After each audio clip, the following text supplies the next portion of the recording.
if you take one, bit plane at a time, it looks kind of funny because the way that it works, so the colors come together and combine to make, the right color. So that's what each one looks like. And then if you have no bit plane, then you just have the copper in the background. So very impressive how it's all done. I think the game's a little slower in the debugger here, so just make amends for that. And there's a great blitter visualizer that is part of this, but somehow I broke it earlier today, so hopefully future videos will have a lot of the blitter visualizer, but there's not as much blitter stuff in this game, right? Because the main character is a sprite, so just the enemies. So I would have to check that at a different time because the blitter visualizer is not working at the moment. And so what else do we have here? The bit plane pointers, that just does that. I don't really understand that as fully. And then if you want to turn the blitter right on, and then look at the scrolling, it just lots of craziness, and even it's probably other parts of the memory up there. So yeah, it screws everything up. So I want to put blitter back on. And then there's also this really cool feature, which is the copper block.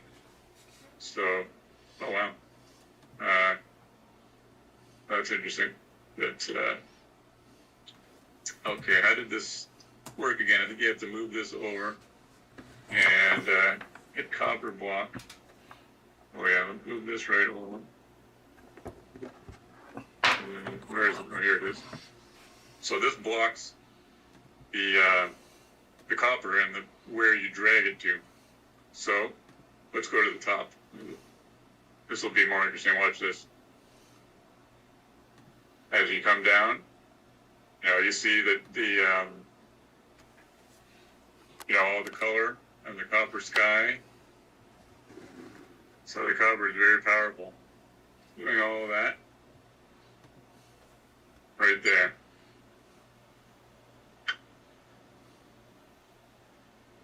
And that's just amazing how it paints all that in the background.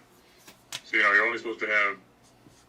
People always complain about dual plate field, right? Because there's only 7 colors in the foreground and 8 colors in the background.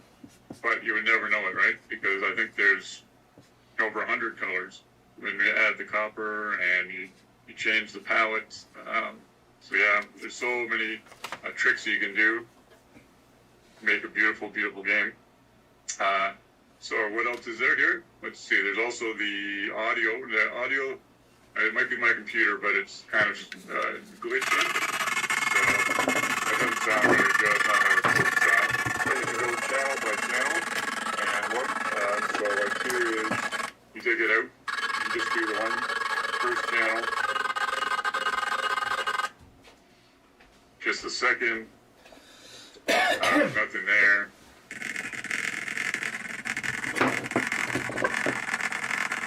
So each audio channel, and then the sound effects on the last audio channel. So if you go to audio 2, I don't think you can get a sound effect. Got a righty to do tonight. Oh, that's annoying. And earlier, when I was messing around, there's also music that comes through on this channel once in a while. I'm not sure if that was an error, but yeah, just once in a while it comes up. So we'll take that off. And the last part here is the DMA stats. So let's see if I can make this bigger. Budcam is back, but I don't know where Bud is. I think he already ate his food. There we go. So we've got the copper. This is how many slots per frame in the DMA, which is the direct memory access. So you've got, the copper's doing quite a bit. It's doing all those colors, and it's doing a lot of the line scrolling parallax. And then the blitter is, not as taxed at the moment. The CPU is very taxed. You have the bit planes a lot. sprites just a tiny bit. You know, sprites don't take much, so that's why they're very helpful. And audio, will that go up if I think my phone was, well, my phone's always spying on me. So we did the looks like they're at about Beetlejuice launch party last week at I.O. Let's see if we And can hear if that the newest employee, increases. Casey, was telling me about when he worked at American Pinball that he worked with Jack Hager. He was like this guy that did a whole bunch of art, video game art back in the 80s. And then I got a video recommended on YouTube for like reproducing Jack Hager's 8-bit burger. And so I watched that. I finished watching it before I jumped on here. I was taking a rest after I dealt with all the snow. And then I got some more. Well, I've seen this channel before, but then I got some more Amiga videos. So, yeah. It's amazing that, like, your phone can actually spy. I don't know. Maybe that was a coincidence, but I don't know. It was weird. Like, even in a bar. Like, one of the things that made me really fall in love with I've been, like, at a bar having, like, random conversations. just blew my mind. And then I'll actually get YouTube recommends based off my conversations, like in the time it takes to go to the bathroom and back. It's pretty crazy. Favorite games of all time. So, yeah, this is just me. First day playing with this amazing new engine 9000. So, let me know. Hey, Nevitz, 0007. The Ahoy video? Request for me to look into, and yeah, I love doing this kind of stuff. So, let me know, and thanks for watching. And hopefully this will be a series that... let me see if I can find it. I think it was called 4-Byte Burger. Yeah, there it is. Oh, yeah, it is by a guy named Ahoy. Yep. Yeah, this one. But yeah, I think YouTube gave me this video on like Friday, or it was like 4 or 5 days ago, or not even. I don't know. It was just a weird coincidence because yeah, we were talking about that guy at the bar. Because Casey was like, "Oh yeah, I worked with this guy there that did a bunch of deluxe paint stuff back on the Amiga," and I'm like, "Wow." It was weird. Then I was watching what's the one called? Because like YouTube is like my radio. Like when I work from home, like YouTube is my radio. So another one I saw was another channel that I like, Arcade Economy, where this guy's like, how much did it cost to beat, Teenage Mutant Ninja Turtles or whatever? And so that guy made a video, his latest video, and he also talked about this guy who worked on Narc. So yeah. So, I don't know if I've never. I don't think I've met that guy in person, but interesting guy to meet. I would assume we're in some of the same circles. Maybe, gosh. I haven't run into Eugene Jarvis in a long time.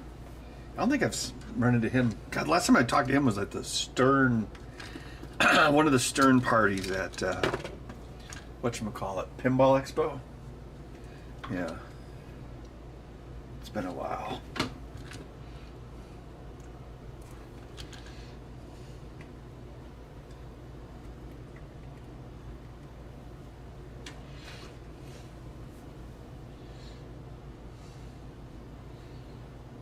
Ontario, Canada?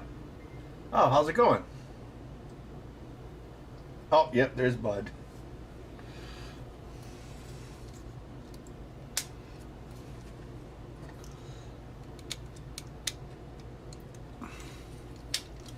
Well, we finally got our big snowstorm we were promised.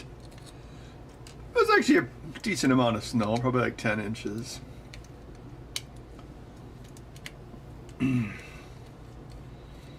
They actually didn't pick up our garbage today. That was freaking annoying. So, of course, the snowplow knocked over my recycling bin. Thankfully, it didn't make a mess. So, hopefully they pick it up tomorrow. Ugh. Thing that sucks is like having a garbage day on a Monday. All the fake government holidays are all on Mondays, which apparently is on purpose. There was a act of Congress back in the 70s. They called it like the Federal Holiday Unification Act or something. And it actually was to give government workers more 3-day weekends. It was like very... it was like, this is our reason for doing this. At least they're honest.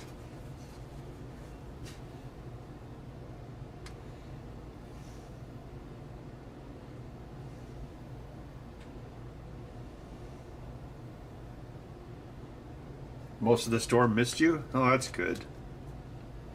Yeah, it was,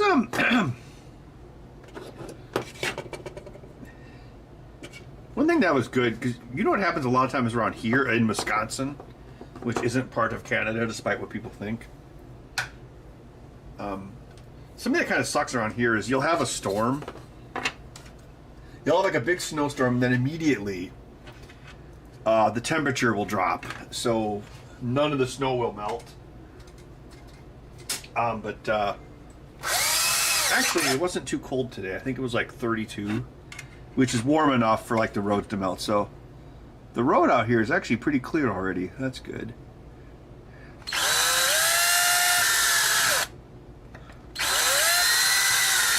So hopefully the rest of the snow melts off my vehicles tomorrow.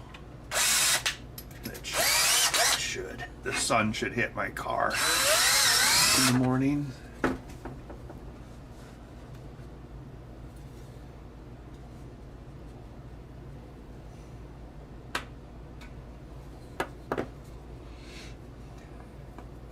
Yeah, this was only this is the only color. This is only decent colored controller I could find. I haven't been able to buy like brand new white controllers off Amazon in a very long time. Like a lot of times I get like the refurbished. Oh wait, did I use the? Oh, I used the 1.5 millimeter bit. Oh, what's wrong with me? I used my way overused 2 millimeter bit. 2 millimeter bit with 256 screws. Ah! Yeah, Europe hates this. The 70. I don't. We didn't have. I think Saturday was really windy. It wasn't 70 miles per hour, but it was pretty windy. So whenever it's windy, that means the weather's going to change.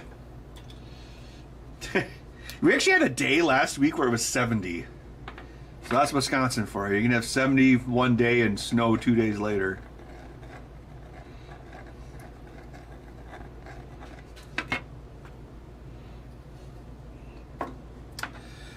I tried printing some of these in a different orientation to try to deal with that snapping problem. How'd you deal with the icing problem?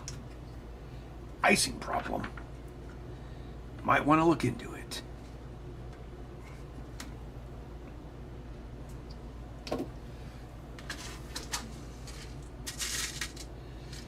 I have not seen K-pop Demon Hunters. I hear that it's all the rage, though.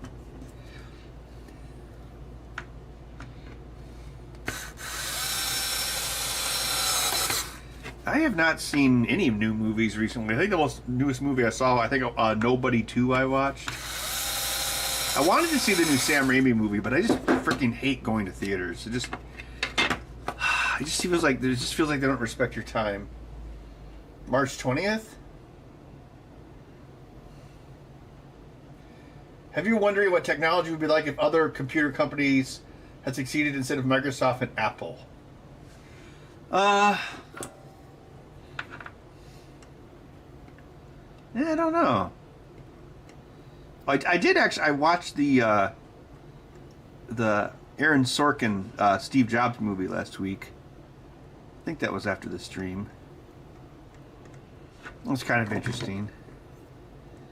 It didn't dumb it down too much, except for there's one part where he said megabytes instead of megabits. But oh well, whatever. But they did talk about how the next computer OS ended up getting used for Apple. So that computer's DNA survives to this day. And one of his major funders for that was Ross Perot. You know, the guy in 1992 that was like the most successful third-party candidate in modern history.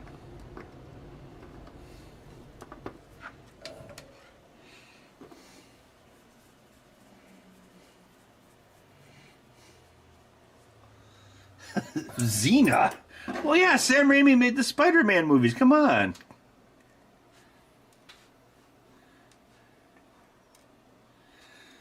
Oh, la da da da da. All right, let's get one of these. Oh.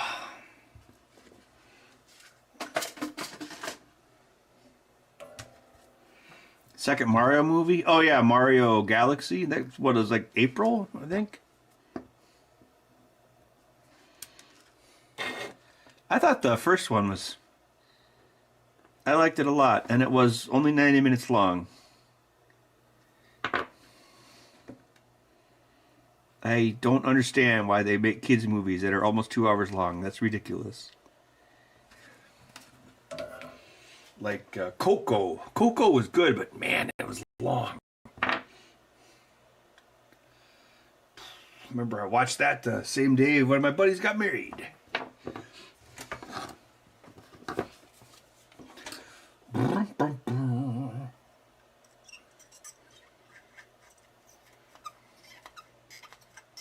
Marry their iPad?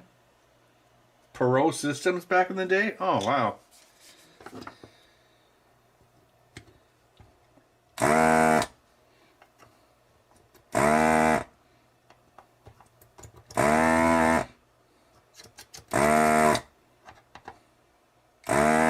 Yeah, I wonder which candidate Ross Perot affected the most. Probably George Bush. Oh,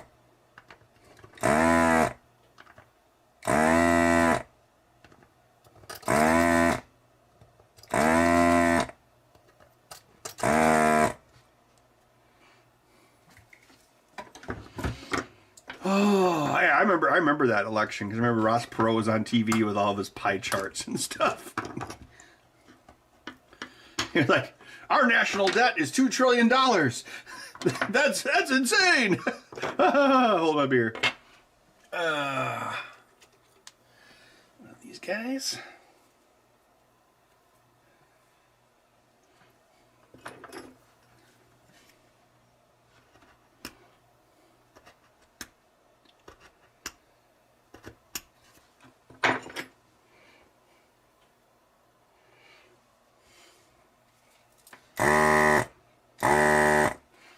Yeah, gonna have to put old Bessie down. I want you to go shoot that old yellow cow.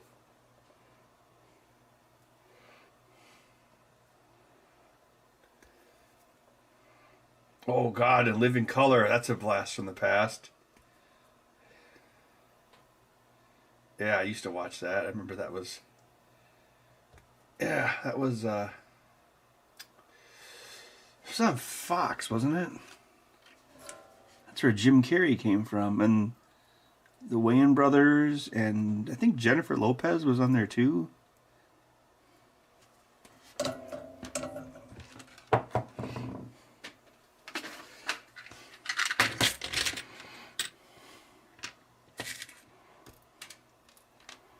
Jim Carrey 1.0 was on that show.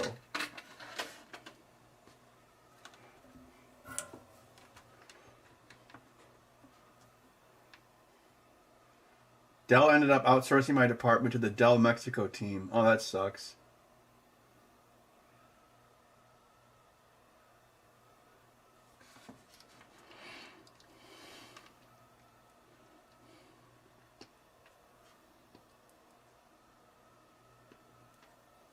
Yeah, didn't Ross Perot say that great sucking sound is all your jobs going to Mexico? And yeah, he wasn't wrong.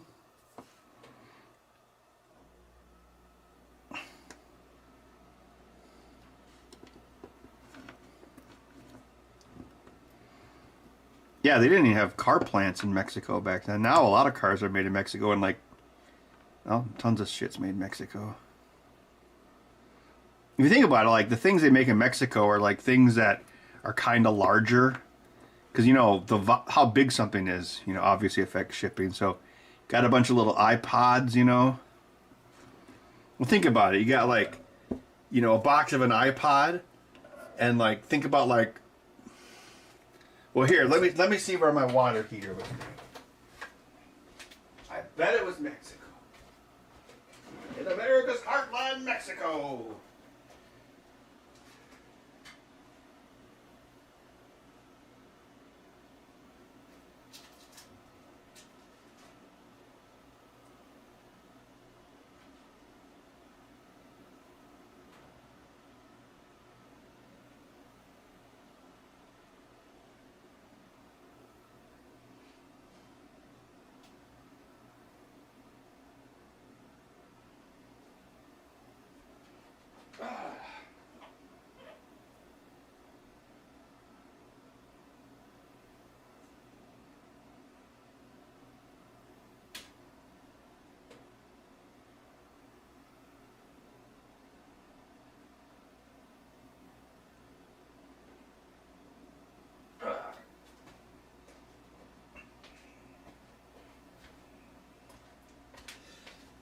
Huh. Actually, I don't see where it's made. Homie the Clown, yep. Quentin Tarantino was on Living Color?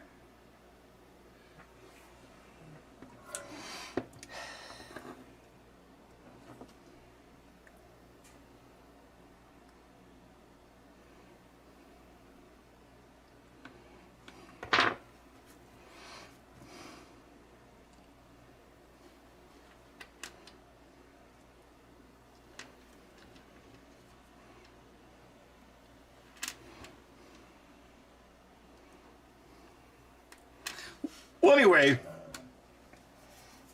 if you were making like water heaters in China, it would cost a lot to ship them all the way to America, but Mexico is so much closer.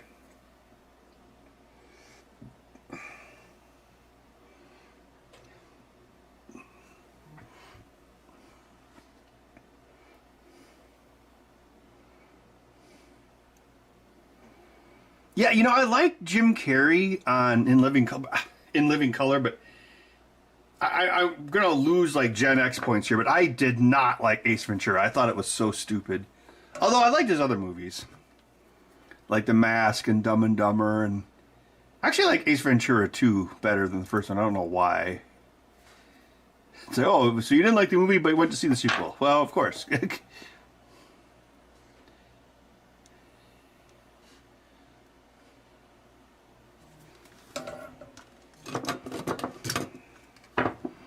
Yeah, didn't the homie clown like have like this sack of nickels or something that he would hit people on the head with, and he would say, "Homie, don't play that."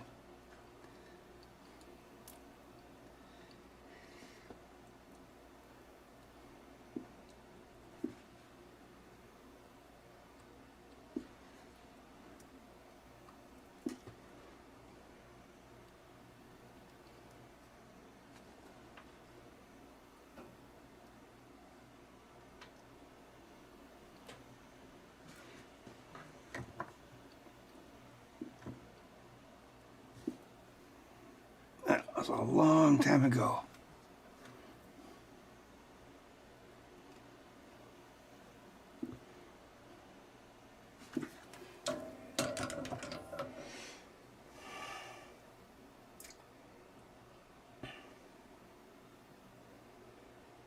Yeah, you're right. Ford does.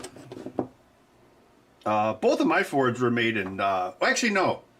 My F-150 was made in Dearborn, and I think my Escape was made in Indiana. America cars! Rah, rah, rah. You naive Team Americans.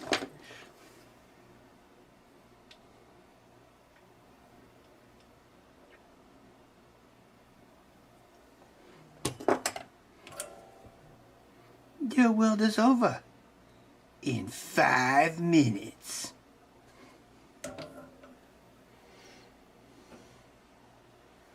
Yeah, maybe you're having solderception, Mad Cheddar.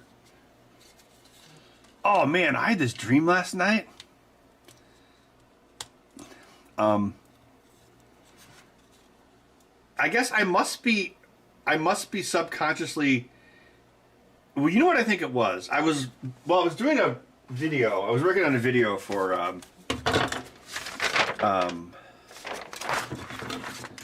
I'm going to call it the American ZX Spectrum and put like bacon and guns and trucks in the thumbnail. And I'm sure YouTube will hate that, but screw them.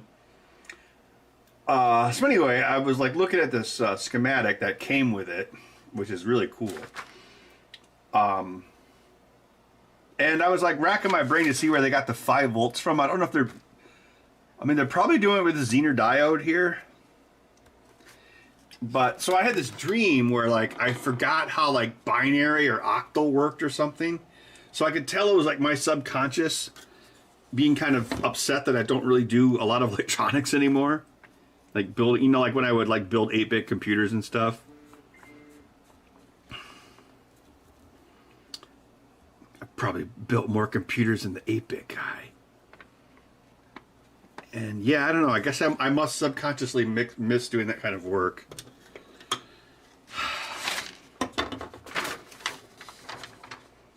Yeah, they use 4-bit RAMs on this thing. The Timex Sinclair 2068. Ah, smells like an old car, just like Bud.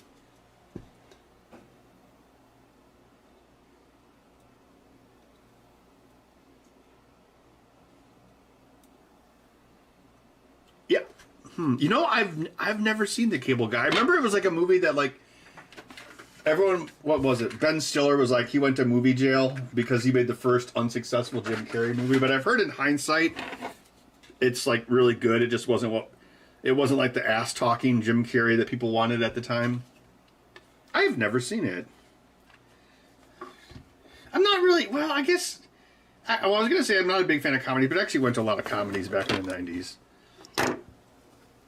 When did that come out? Like 96 or 97? An Apple II laptop? I don't know. I mean, I did an Apple I compatible laptop once. I came across the power supply for it just a couple days ago. There's one ancient power supply that I have that has like 3 different stickers on it because it's like, oh, you can plug this into the Apple I laptop, or you can plug it into your pawn shop TV, and I think there's one other thing I used it for. The Timex Sinclair 1500, so that was the American ZX80, correct?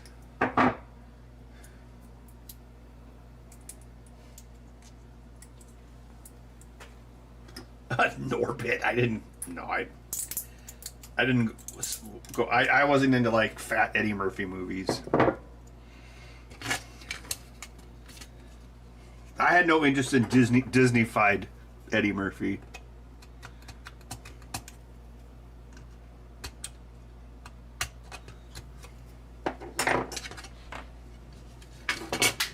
Never go full Disney.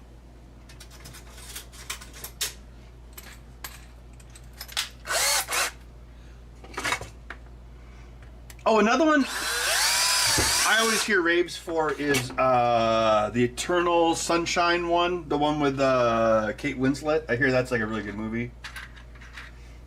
Oh, I saw Truman. I saw Truman Show in theaters. That was probably the last Jim Carrey movie I went to.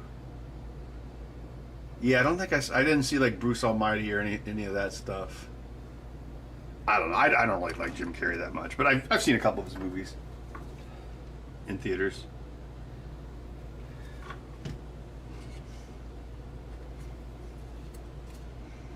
Unfortunately, Jim Carrey's dead now, so you know.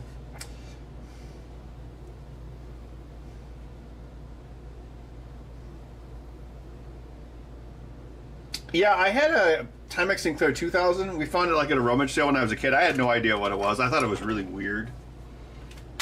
But yeah, so I think the 2000 was the ZX81 or Wait, was there? It was a ZX80 and then the 81 and then it was the ZX Spectrum. Is that the lineage? Eternal Sunshine of the Spotless Mind. Okay.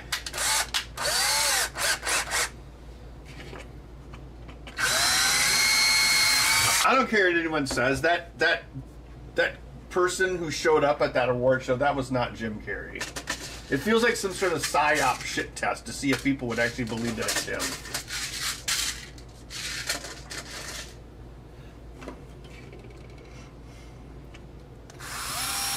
I don't know. Maybe it's Andy Kaufman joke, and he's going to be like, "Look at how many people believe that was me."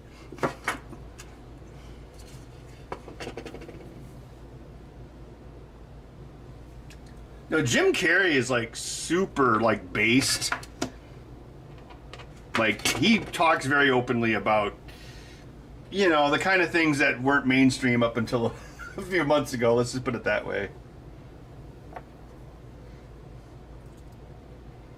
8081 Spectrum. Okay, yeah, that's what I thought. Yeah, because the original one, the 80, that was the one where the keyboard interrupt didn't work, and so every time you pressed a key, it interrupted the display because the Zilog 80 or Z80 drives the display, so there's very little time for like keyboard interrupts. But I think they fixed that with the 81. And then, yeah, I think that was the big difference. Oh, and then, yeah, the 81 also used a ULA, so instead of having a whole bunch of discrete logic, it had a custom chip to drive the logic, although it's still the Z80 having to bang everything, which means you are very limited on your actual compute cycles.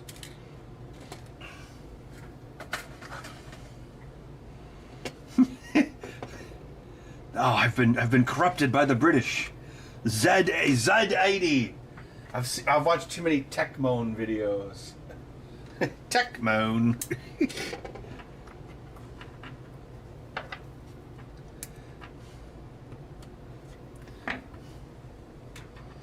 Oh, I'm getting low on those magnets. Good thing I have a whole bucket full.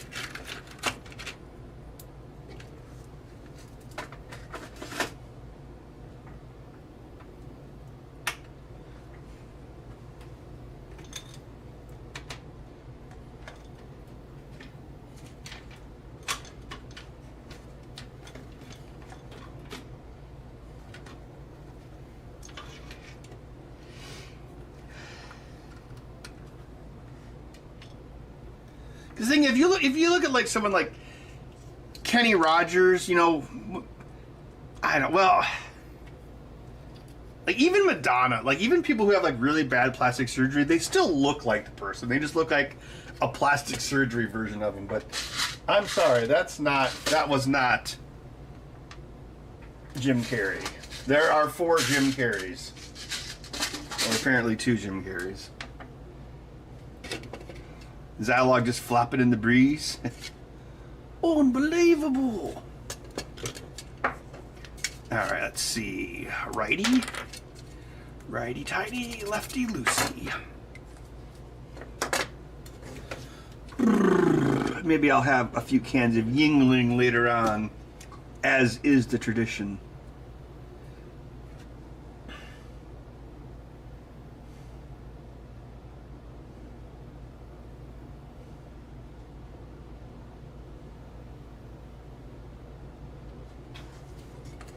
Yes, there are 4 lights.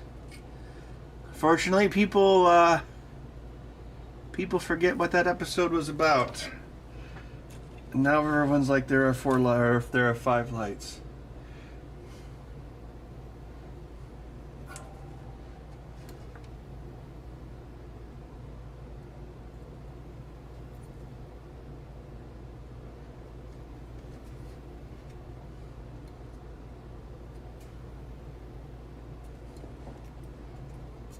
At the end, I almost thought I saw 5 lights.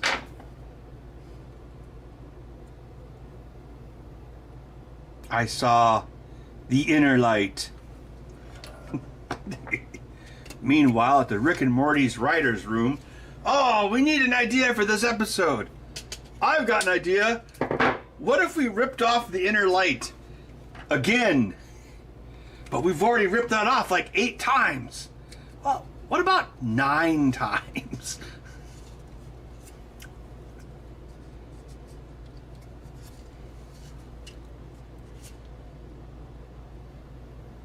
Which bubble will burst first? Pokemon, Pinball, Crypto, or AI?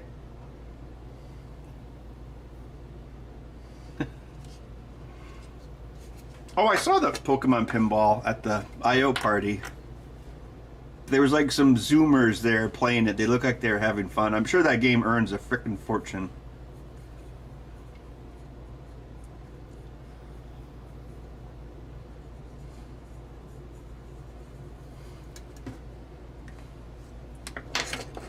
Apparently there's a bunch of like video game based pinball machines coming. I don't know. I've always thought it's kind of a dumb idea. I mean, I wouldn't Pokemon's not a dumb idea, but I don't know. I don't think the mediums should mix, personally. The DSP gaming bubble. Oh god. DSP is a romance scammer posing as a video game streamer. Let's put it that way.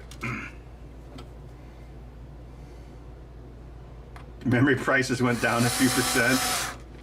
Yeah, I was actually looking through my my decrepitated computers the other day. I think I have 64 gigs in my old Threadripper and only 32 over in that computer. But oh, I don't think I drilled this yet. Yeah, Crowforge. I was doing my taxes, which I need to mail off to my accountant, but I think I have it all done. Anyway, I was doing it, and I was going through all my receipts for 2025, and like last August 2025, I think I had a whole bunch of shit open on my work from home computer, and I actually was able to conk it out or slow it down, but I had like everything open. I had like Photoshop, Premiere, Fusion 360, Unity, all sorts of shit, and it was actually kind of going chug, chug, chug. And I'm like, oh, this thing, that's right, I only put 32 gigs in this. So I bought an extra 32 gigs. Anyway, yeah, so I came across the receipt when I was doing my taxes to add it all up. And yeah, in August, it was $47 for 32 gigs. And so I actually I went onto my Amazon, I clicked on that same thing, and I want to say it was like $200 or $300 for that same product now. It's ridiculous. What was your favorite pinball game to make / work on? Easily Evil Dead.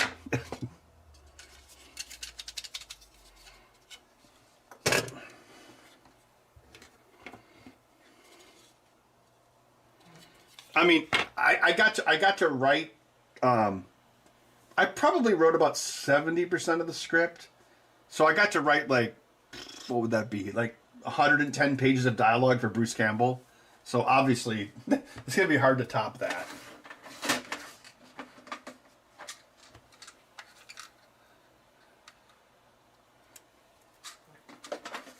Also, yeah, I'm a huge. I would say I'm more of a Sam Raimi fan than an Evil Dead fan. Because I mean, there's definitely Sam Raimi movies I like more than Evil Dead. Like, yeah, I just think he's a really good director, and he's like, he's kind of a crazy, but he's also a really humanistic director.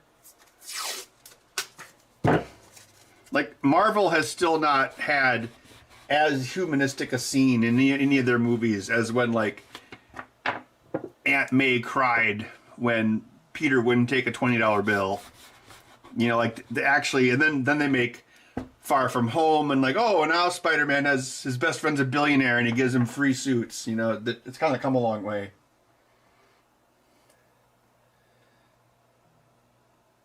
Three old tabs open in Chrome. Well, it hasn't slowed down since then. But yeah, I mean, there's times I'll have Photoshop, Premiere, After Effects, Unity, sometimes 2 Unities, all sorts of stuff open. So,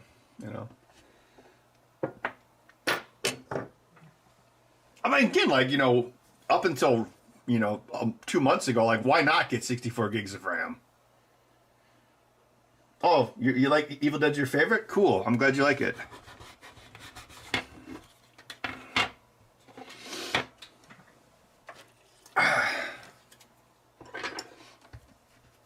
Yeah, it was a lot of fun. Well, it's not, with anything, it's like 80%, no, 20% inspiration, 80% perspiration, as I think Ben Franklin said that. So the early creative stuff is fun. Like writing scripts is fun. Although it's not always fun, because, like, let's say it's like, well, the one thing I liked about writing scripts is I could actually work from home, not from home. Like, I could take my laptop to the bar on like a Wednesday afternoon and just sit there writing. And I'm almost never able to do that because I have to have my computer hooked up to a pinball machine. So the writing is actually something that I can actually do not from home. I have 64 gigs of RAM, just not on the same computer.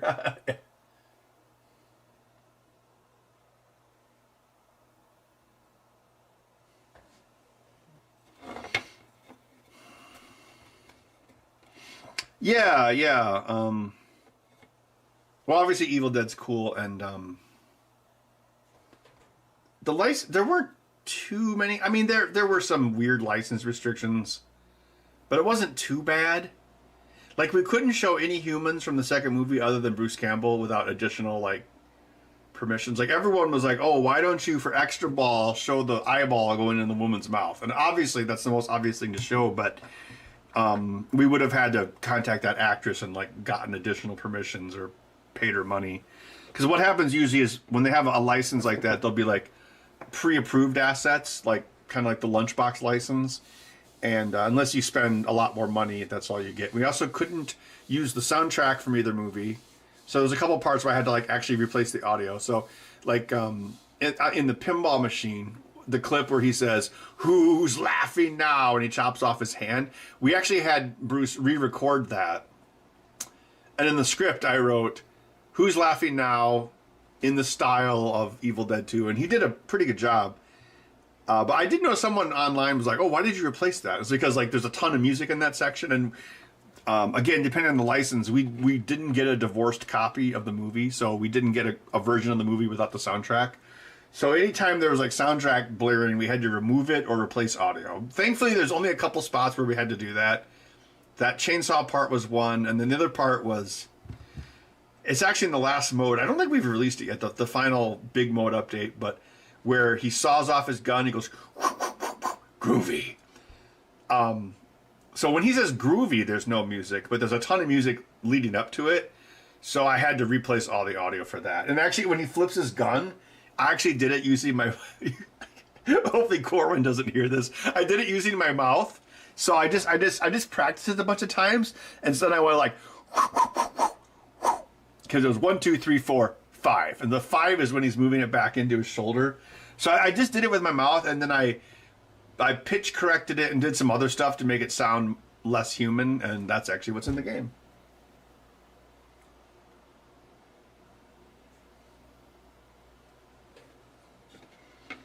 I'm going to let this glue dry and use the restroom real quick.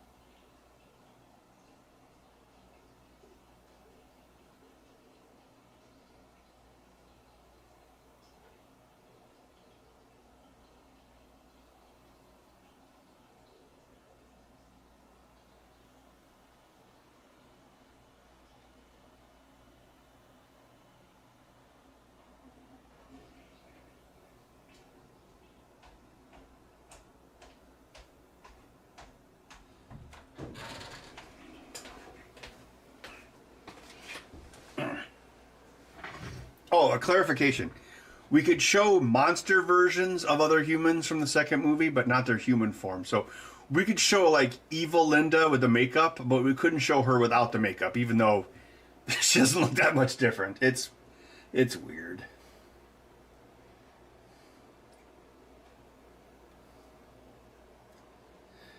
Yeah, didn't they say his what did they say? Treatable, but maybe not curable. So they didn't say what kind of cancer it was, though, did they?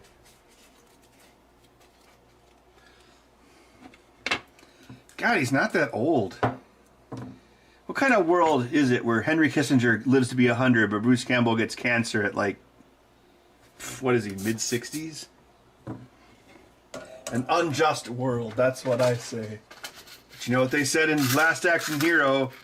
In this world, the bad guys can win.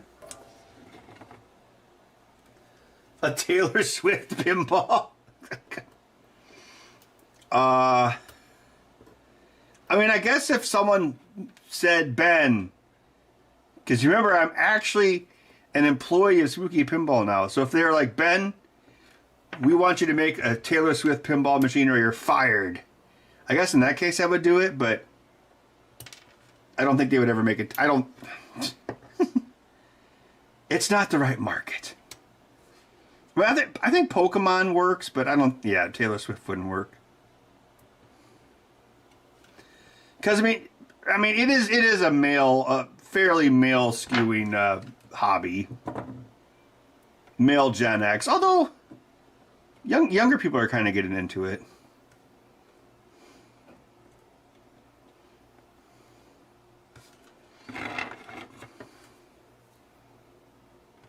I mean, Pokemon's already. Well, I guess Taylor Swift is something where people spend insane amounts of money on her too.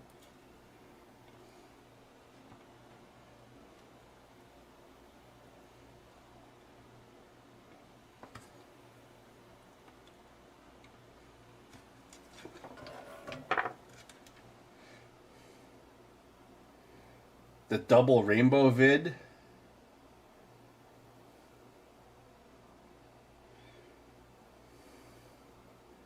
A health nut. Yeah, health nut. Yeah, pinball machines are really expensive. I mean, I guess it benefits me, but yeah. There are still some like classic games that are still affordable. Like Last Action Hero or Waterworld. So if there's like a pinball machine based off a movie that people don't like Last Action Hero or Waterworld, those like I actually saw Waterworld for sale at Texas last year. I think it was under $4,000, which is actually pretty cheap for a '90s pinball machine these days. Kind of a cool game too, like Williams System 3.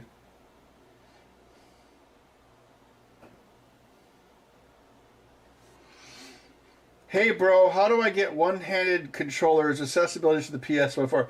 I mean, I do have a few Horis left. I guess I could probably make you one if you wanted. I would say like email me the Gmail address, or I guess you could just like use the email. Oh, super chat.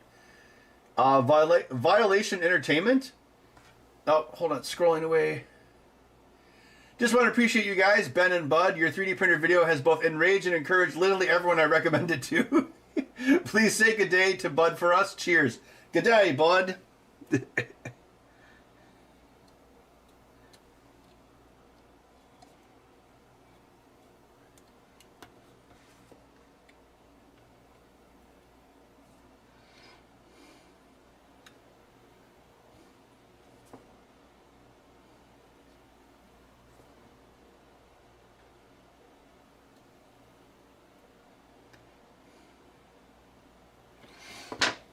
Oh, I'm glad you liked the video. Thank you for the super chat.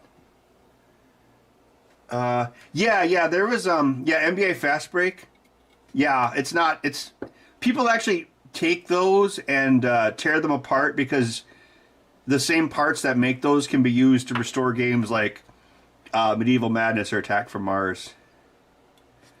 Congo was actually the same way, the Congo pinball machine, but that game's actually kind of sought after now because it is a pretty good game, even if the movie's god awful. But Bruce Campbell was in it for like 3 minutes. He was Laura Linney, who was in The Truman Show. There we go. We connected the movies. He was the main chick's... He was her husband that died. Like, so she was looking for him, and then he was dead. So, that's who Bruce Campbell was. He was like, we found a whole bunch of smart monkeys, or whatever he says. That movie's not very good. The pinball machines I saw at Costco are real, like the Star Wars. Well, they're called Stern Home Editions, so they are stripped down versions. And the sad thing is, like when Stern first started making those, they called them the Pin, and that's actually what they used to prototype the Spike 2 system. So that was used as a test bed. Like when Stern's, like, I think what did they have? They had, like, I'm talking like 2014. They had like Transformers and something else, and the ones at Costco now are a little bit better built, but they're also like twice the price. It's kind of like how if I go to Menards, Shasta now costs what Pepsi used to cost. Because Shasta's like, oh, we can jack up our prices too. You saw the movie in the theater? Yeah, I did too.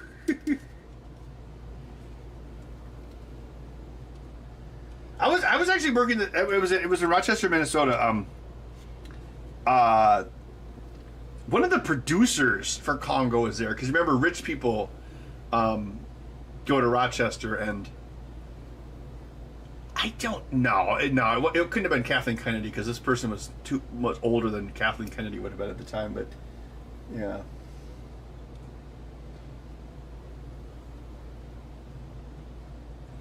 Well, hey, Guy Incognito, you know what? Another thing people buy is those stupid UTVs. You know, those like utility terrain videos or whatever.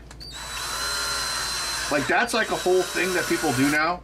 I don't know why. It's like those things cost as much as like a good used car. I don't know why people buy those, but like those things have replaced ATVs in some communities. Patrick William, if you go to benheck.com, there's an email link. It's from my Outlook, so it might take me a while to get to it because my Outlook is like a wasteland of hell, but I should see it eventually. Basically, the reason I stopped selling the PlayStation 4 controllers on my site was because, well, here, I've got one right here. I think I have two of them. I would use these Hori Mini controllers, but I can't get a consistent supply of these anymore, so that's why I discontinued it. But I do have, like, well, that one's partially disassembled. I do have, like, I think I have another one here. Yes, I do. So I could build you one if you want. I just can't source them easily enough. It's the same reason why I don't do PlayStation 5 controllers, because Sony constantly changes the internals, so I can't. You know how, like, I do this and I'm talking the whole time because I don't even have to think about it. It's like mowing the lawn. It's because Xbox hardly ever changes their internals, but with Sony, they change it like every year. It's partly so people can have a dedicated off-road rig and not have to worry about breaking their daily driver. Oh, okay. Well,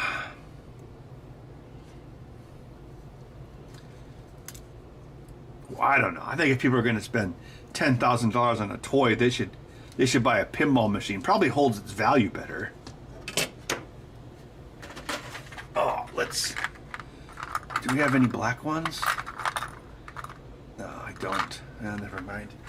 So much for switching it up.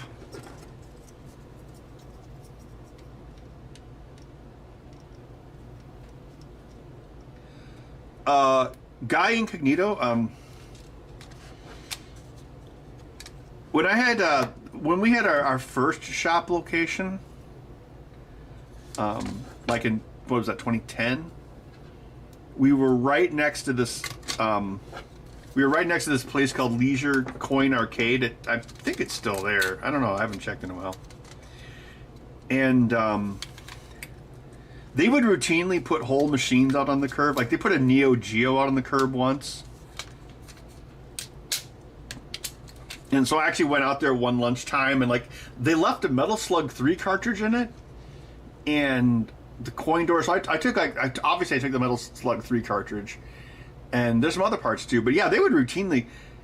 Okay, my point is there was a time. Well, there was a time when pinball machines were considered garbage, like early 2000s, and then there was a time when arcade machines were garbage, which was like early 2010s, like when pinball machines started getting expensive. So it's not all just like super rich dudes. A lot of it is people who started their collections back when it was, you could, like the guy who started Spooky Pinball, Charlie Emery. He once got a Monster Bash from a bowling alley for $200. They were just like, get it out of here. Even back then, that was quite the coup. Did they throw them off the roof? Disposable income explode? Well, I mean, I know like there were a ton of pinball sales like in 2020. So think about it, like, you know, you're already like trying to build a bar in your basement and fill it with arcade machines. That's why people want.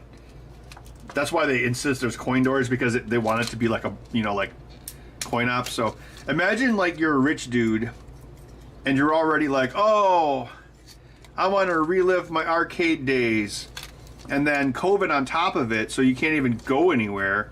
So it makes you even more wanting to like set up a home arcade. So that was actually a big boon. I mean, it's obviously cooled off. Plus money was super cheap back then.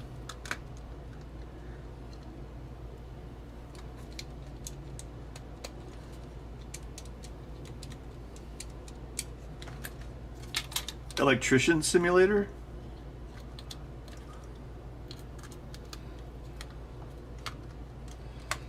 I don't know. You know, I actually used to talk to Charlie about this back in the day, but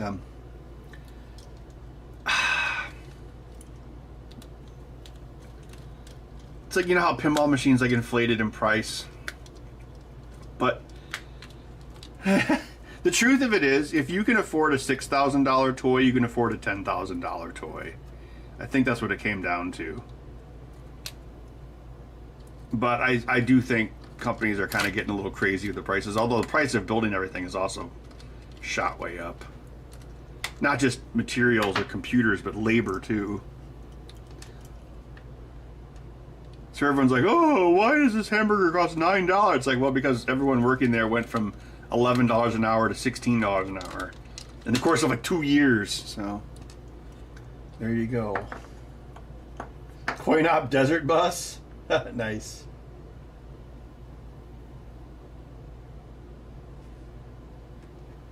$3K toppers? Yeah, some of them are really expensive.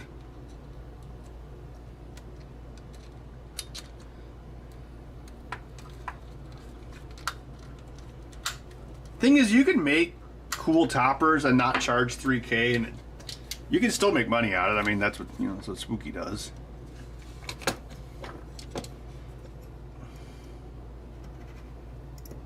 Like, I want to say like, because you know, because like the fancy topper on like Evil Dead and Beetlejuice are optional, but Evil Dead had something like an 80% attach rate for the fancy topper. It was crazy. And I think Beetlejuice was actually, not making this up, a 100% attach rate for the fancy topper. So, you know, I mean, I don't know, you know, it's operation money, you know.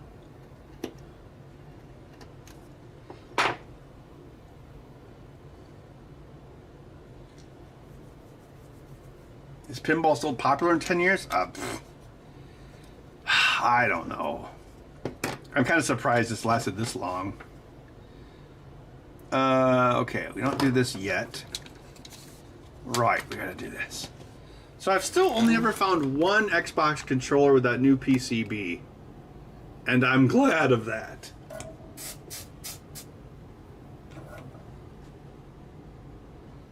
The retro game stuff is still like really freaking expensive. I don't know if it's died off yet. I mean, I think it's okay. Actually, that reminds me. I was thinking, One of these Mondays, if I don't have a controller, I do have a Sega Master System that I need to get working. Those things are like gold now.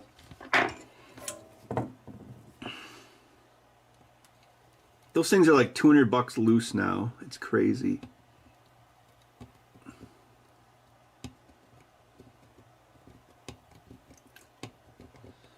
Retro gaming prices were getting stupid even before COVID, and then after COVID, it's insane. It's like they're made out of houses or healthcare or something, or gold, or RAM. All right, TP that, TP that, TP that, and TP that.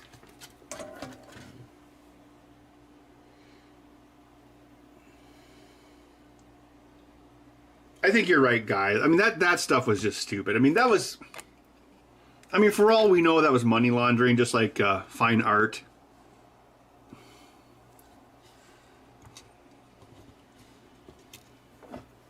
Or modern art.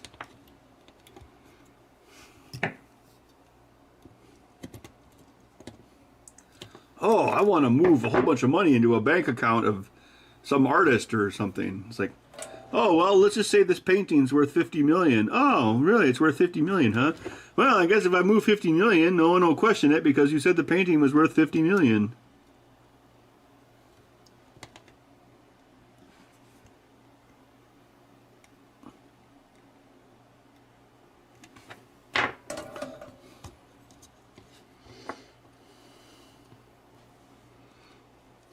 Atari Jaguars. Yeah, Atari Jaguars used to be garbage.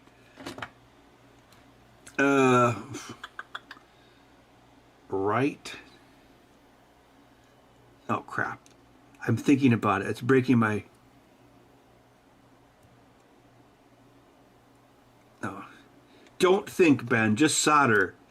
Just consume product and wait for new product. Oh, my God. AIDS.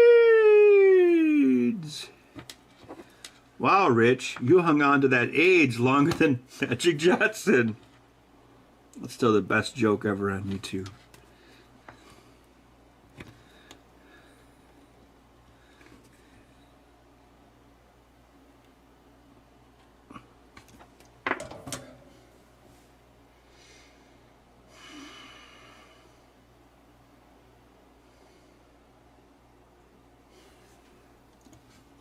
I don't know, yachts or cruise ships? There's a big difference. I think they're both pretty well stabilized. A micro wormhole.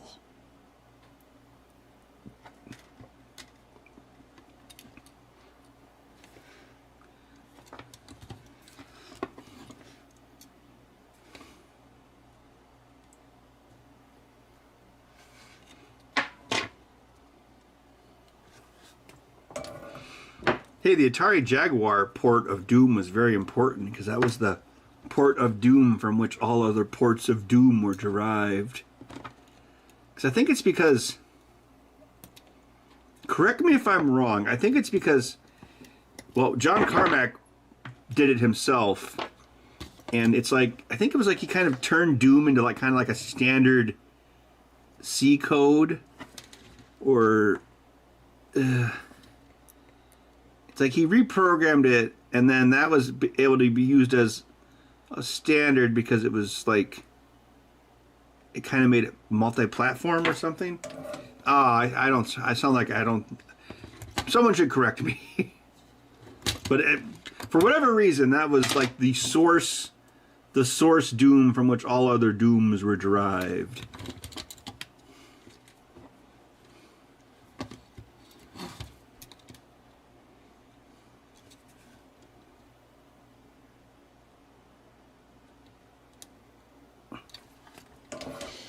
Oh, the MGC Workshop sign-up page is now live if anyone wants to come. If anyone's going to MGC, the link is on my website, and I think I've also got it as a YouTube post.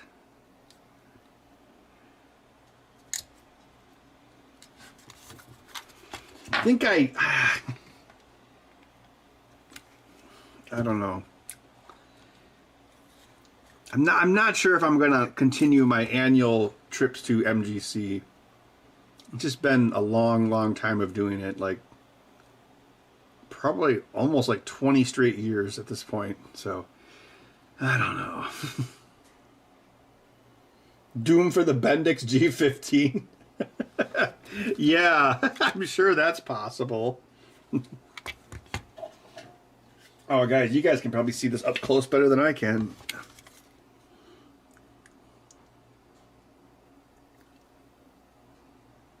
Everything looks good.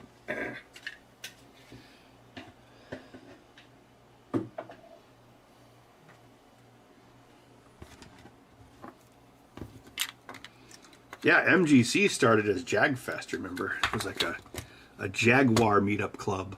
All 5 Jaguar fans would get together and reminisce about their favorite machine and do the math. Like Dan Lewson, who runs MGC, he's still like a big Jaguar fanboy.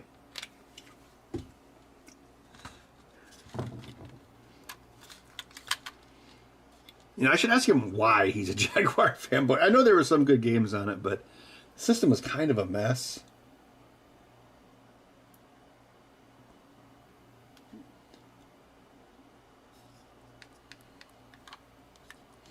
Bitdefender doesn't like my site. Yeah, I should check my, maybe my certs are out of date. I was having a problem. Actually, I was working on it just yesterday. Like I reactivated the forums, but there's just so many like bots and crawlers and spiders these days. Like it just creates like tons of like database requests. And I downgraded my server. I mean, I don't know why. I was like, not that much cheaper. Maybe I should undowngrade it. Well, part of it was because I wanted to like redo it because oh yeah, because my old server couldn't update. It was like stuck on like Ubuntu 18 or something. That was part of my motivation. But I'm like, oh, I only need 2 cores, blah blah blah. But yeah, I think that makes it a little too weak for all these things pinging the forums, which sucks because the forums still have like a lot of legacy links. So in a world where the internet has basically just become Reddit, God help us, I want to try to keep old stuff alive. So I don't know, maybe I could just upgrade the drop line. I don't know. Because really the only thing my site does is it's a place to order these controllers. And even that, like, there's not, yeah, it's been going down lately.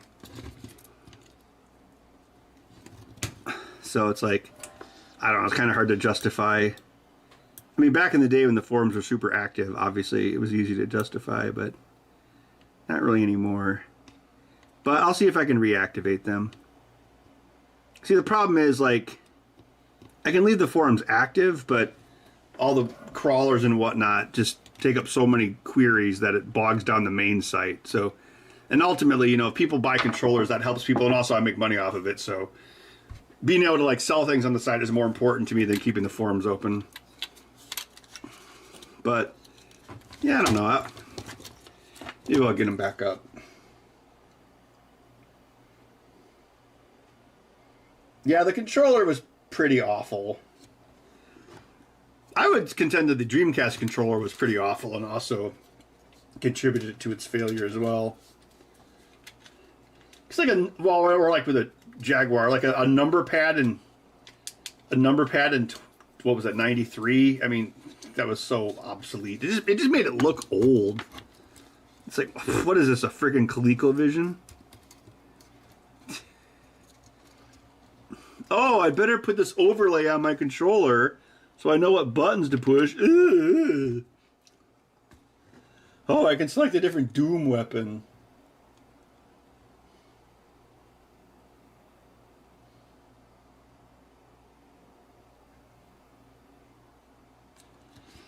I don't know, think having like a non-standard controller is kind of bad. Like I think that hurt the Dream Cube. It hurt the Dream Cube. Or even like the Dreamcast. If you think about what the Dreamcast was competing with PlayStation, which had, you know, 4 shoulder buttons and 2 analog sticks. So the Dreamcast right off the bat is like kind of different, you know?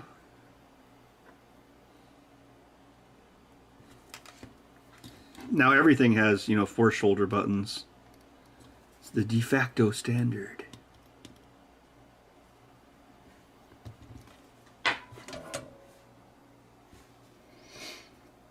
Yes, the Coleco Atom definitely had issues. Isn't that kind of what killed the Coleco computer? Or did that also kill Coleco? The Colorado Leather Goods Company?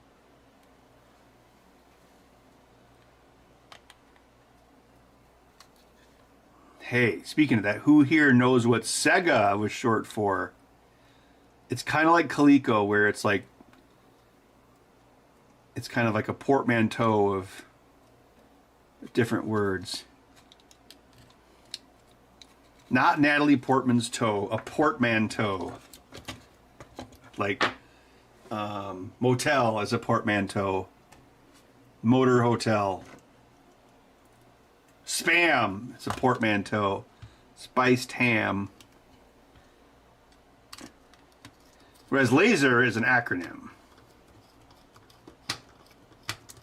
The modem is a portmanteau because it's modulator, demodulator.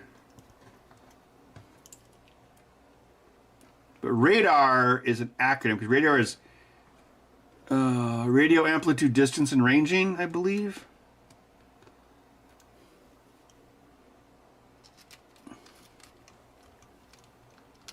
Yes, that's correct. Service games, because originally they made arcade games for military bases, and it actually was an American company at the start. Sega. Sega.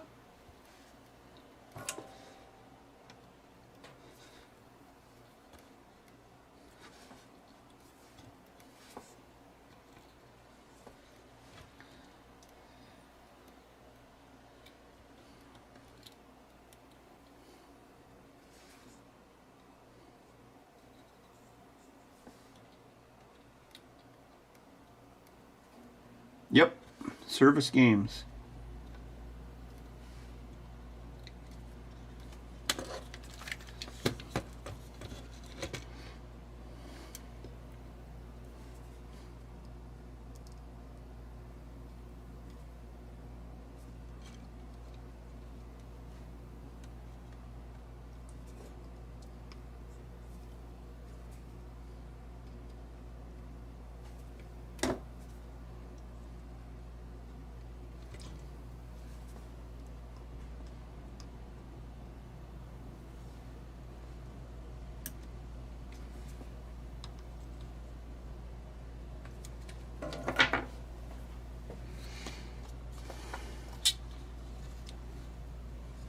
Oh, that's cool. Total MK.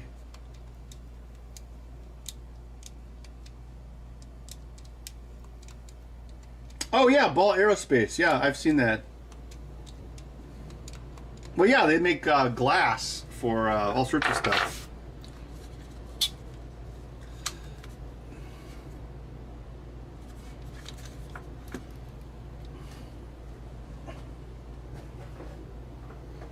Oh, I think we're almost to the union mandated break.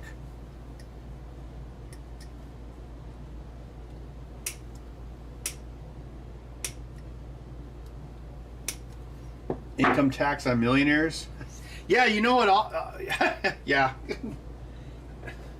I guess they missed the part in the history books where federal income tax was also originally only on millionaires.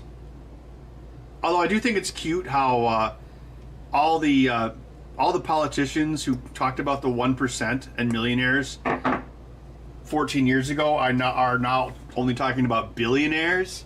Gee, I wonder what happened. It's like, what? There's probably only one billionaire politician. Well, I don't know if he's even a billionaire. Probably a fake billionaire.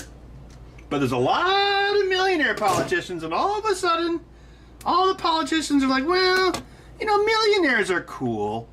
Even though millionaires are 1%ers, but millionaires are cool. So we should just go after the billionaires.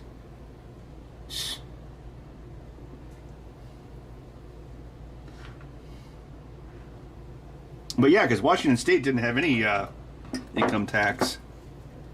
Well, actually, several states don't. But then you get hit with like Texas, like has a really high sales tax, and the property tax is actually pretty expensive too. So they get you in other ways.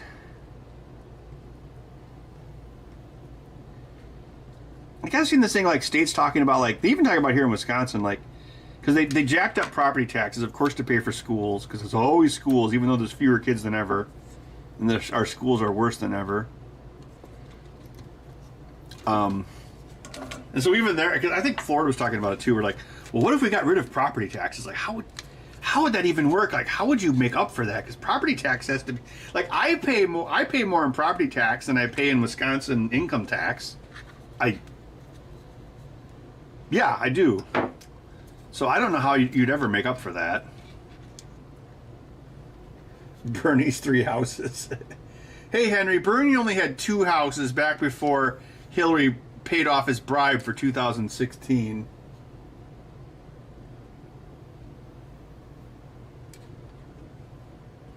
Yeah, Bernie Sanders, man, you've changed, man. You've changed. Like, you can dig up videos of Bernie Sanders from 2014, and he's saying Trump talking points, basically. And yeah, I don't know.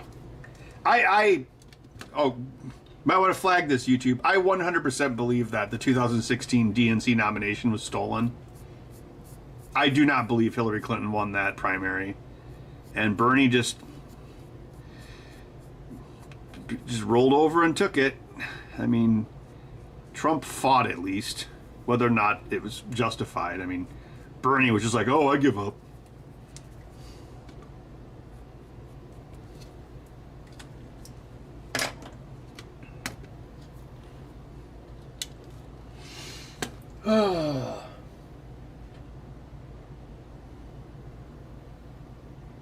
Florida's getting rid of property tax except for school funding.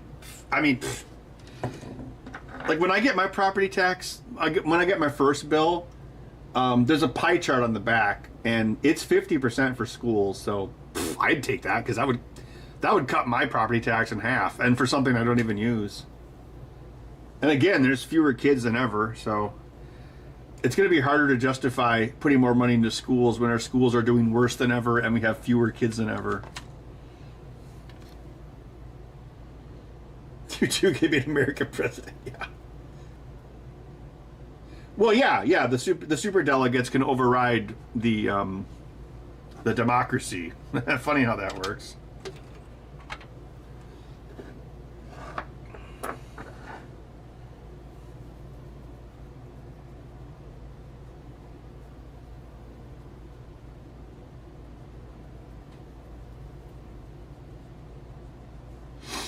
All right, I'm gonna get my beer break, and then we will finish the controller. Let's see what else we got.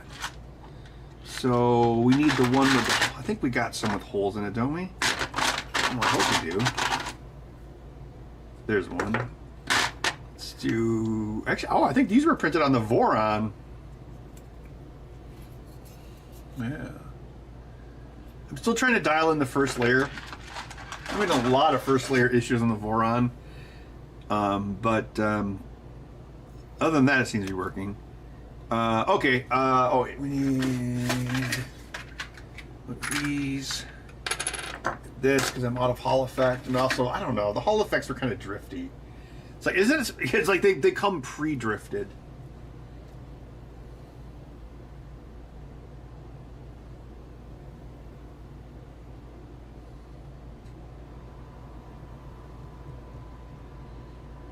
I don't know. Like, the other thing that's weird about Bernie Sanders is, like, they wouldn't let him be president, but then they adopted all of his fairly left-wing ideology. It's like, well, then why not just let him be president? Because that's who the people wanted. I mean, I live in Madison, Wisconsin, I swear to God, back in 2016, I could have counted the Hillary signs on one hand. Compared to like Bernie or Obama, no, I don't believe it. All right, I'll be right back.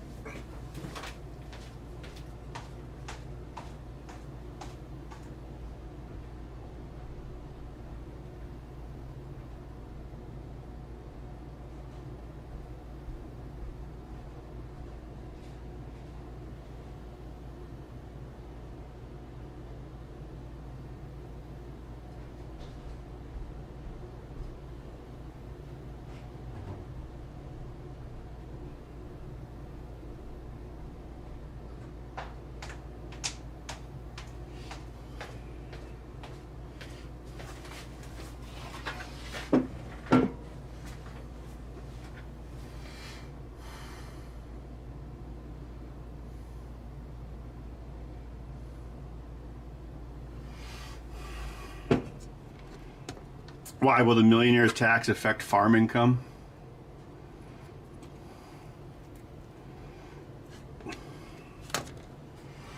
I mean, I would say that the broader concern is that it'll just trickle down to the middle class, because originally federal income tax was also only on the super rich 100 years ago.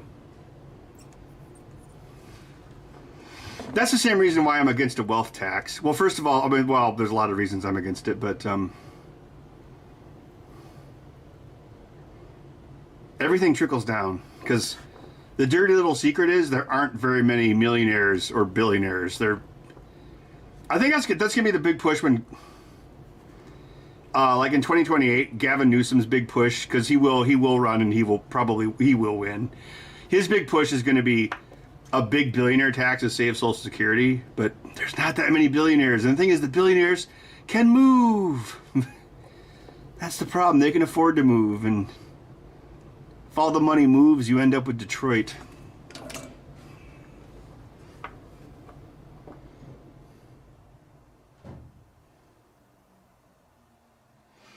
Oh yeah, all the enthusiasm was for Bernie.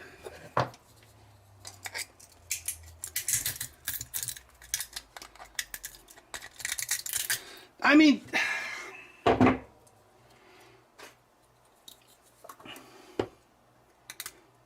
Bernie might not have won the general election, but I think he would have done better than Hillary.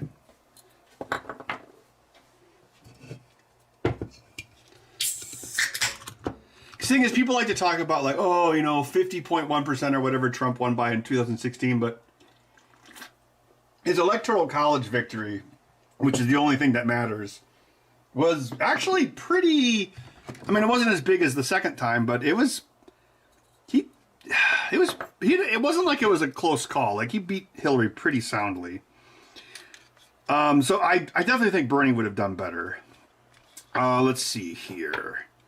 So we need this guy.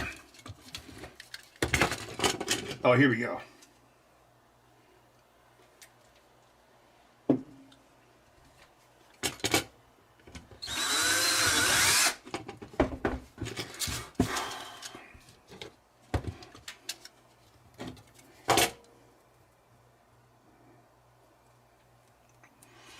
Well, yeah, if you look at the Democratic Party now versus like the Occupy Wall Street days, it's completely unrecognizable.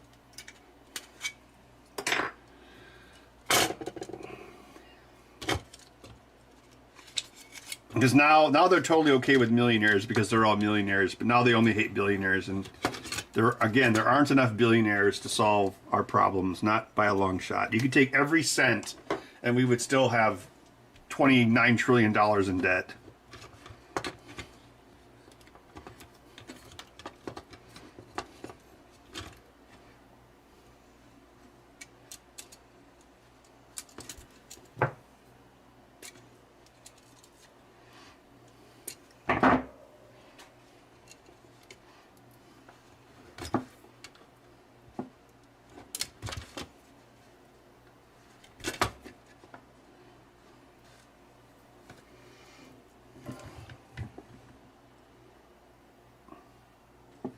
I mean, you could even say that, like, property tax is a wealth tax, because You know, kind of is.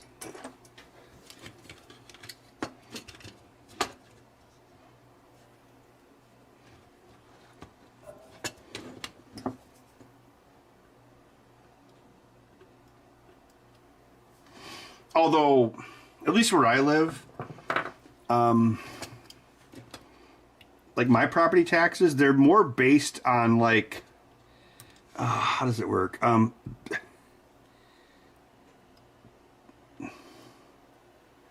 The property taxes do not go up at the same rate that your house value does. But I believe if you sell it, then the next person... God, how would someone even afford this place? It's crazy. Like this house that I live in. Oh crap, did I just drop a screw? I just dropped some acid, man. Crap, was that... Did that touch my elbow?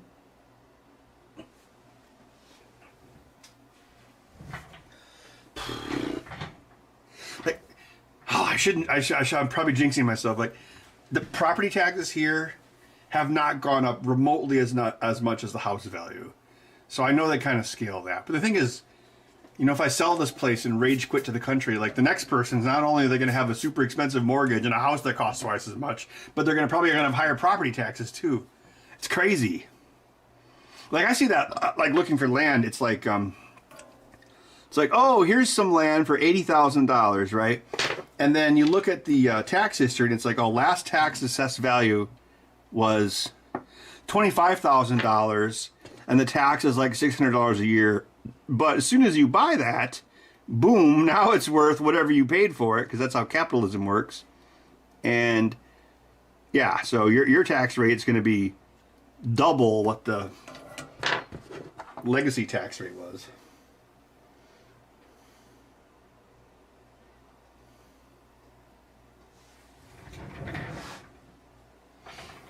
Yeah, that's why property taxes do feel like a wealth tax.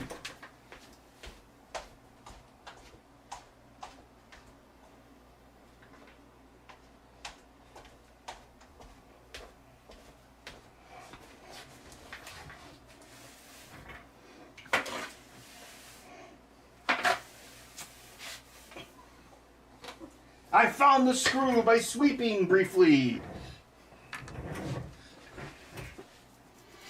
Like by the time I well, depending on how bad the market crashes, but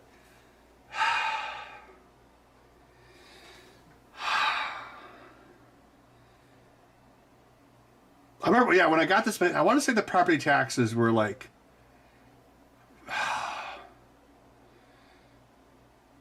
let's say, I don't know, like $4,000, right? But then as soon as I bought the place for $223,000, and instantly the taxes jumped. So there's something like the first year, like, what was it? Like, the seller paid like, how did that work? The person who sold me the house paid for like the first 6 months of property taxes. So then when I paid the second half of the property taxes for 2018, it was at the previous assessed value of like $175,000 or whatever it was. But then instantly the next year, the tax went up to what I'd paid for the house. But then since then, it hasn't really gone up. Well, it's gone up, but it hasn't gone up a ton. I mean, there was a big jump in Wisconsin's property taxes, I mentioned, but again, it's not nearly as much as the house is appreciated. But that's the next person's problem. But my big thing is like, yeah, you think, oh, well, a house is worth so much money, but like, who the hell is going to buy it, right? Like, I don't know. Like, I think what people, all these people that have like 2.5% mortgages don't think about is like, could you afford your house right now? And I don't think a lot of people could.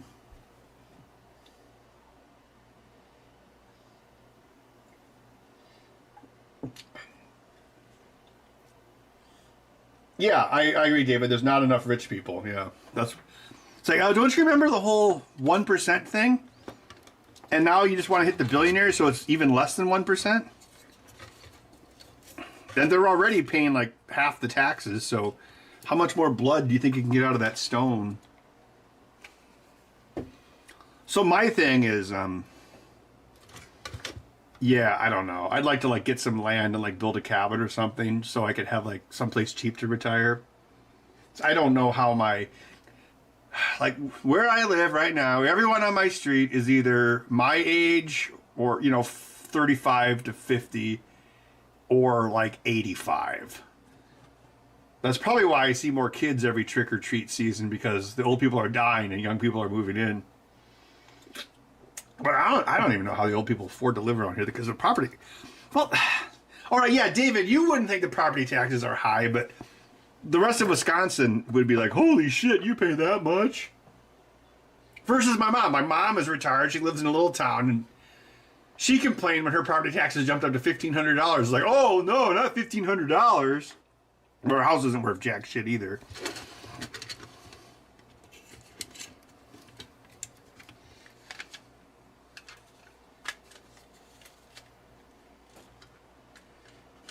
Yes, I'm boomer maxing.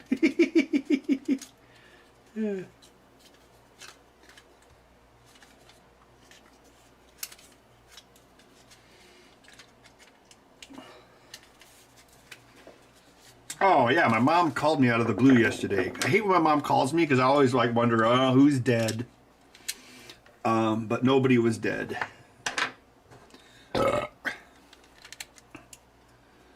So I was like, well, you know what? We're gonna have to get Bud.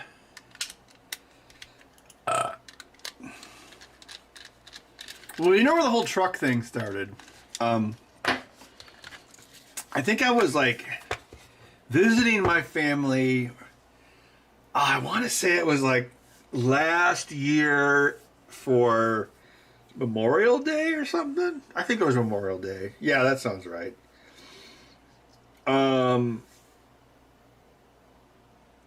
Yeah, because it was after Dennis. Yeah, because Dennis's party was in 2024. Yeah, so it was. I want to say it was Memorial Day last year, and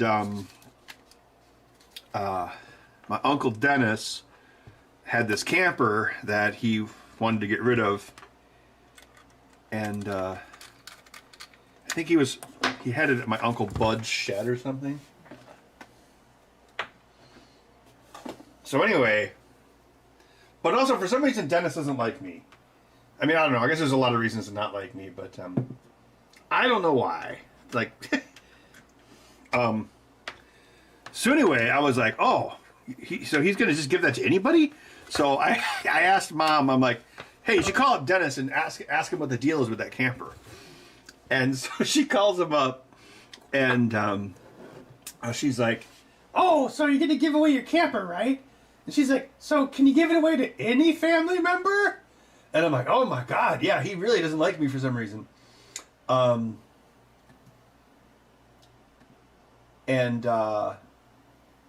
then my mom ends up getting it. Because I wasn't sure at the time, because I was like, well, what am I going to do with this? Like, I don't have a truck, right? And so Uncle Bud was there, and I was asking him about it. And he's like, well, you gotta have a V8 to pull that camper. You could probably do it with a V6, but you want a V8, rah, rah, rah, right? And so I'm like, well, I don't have a truck, so I can't do anything with it. So my mom ends up getting it.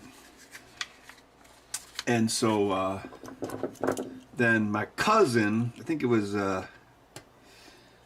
Vernon's boy. So he pulls it up north from my mom to Castle Rock. Yeah. So that was kind of my reason, because I didn't have a truck at the time. But that's actually one of the reasons I actually started looking for trucks. Because I was like, well, if I got some land, I could just say, Mom, I'm borrowing the camper. And she'd be like, oh, okay. And then I could, like, temporarily put it on the land at certain times of the year, except for I think my mom only used it like once. I think she went to Castle Rock. I think she was up there for like 2 or 3 weeks because she's retired. She doesn't retired. I said something else. She doesn't have anything else to do. Yeah. So I guess aside from that, I could use it. And then, of course, eventually I'll just end up with it anyway. At which point it'll probably be an obsolete piece of junk.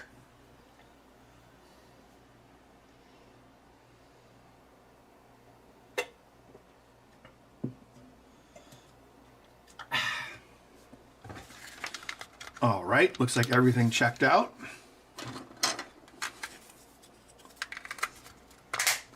Oh, so anyway, so she calls me up out of the blue, and she's like, "Oh, you answered your phone." She always says things like that. And so anyway, I said, well,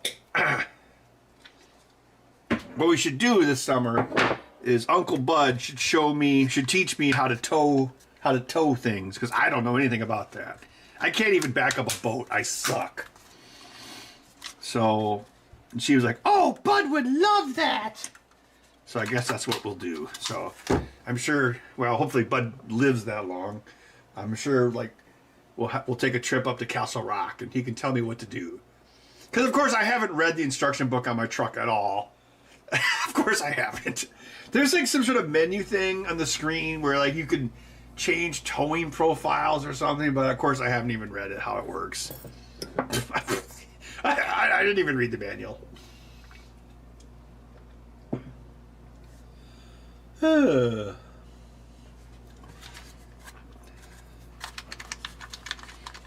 All right. Oh, let's get this out of there.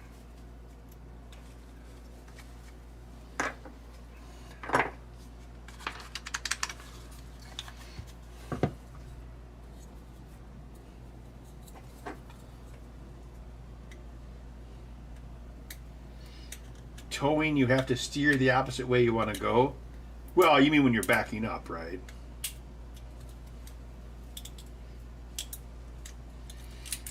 I think my truck has all sorts of like stuff for that, like tow sway compensators, and it's like a really fancy model. It's like a Lariat, so it has all that crap built in.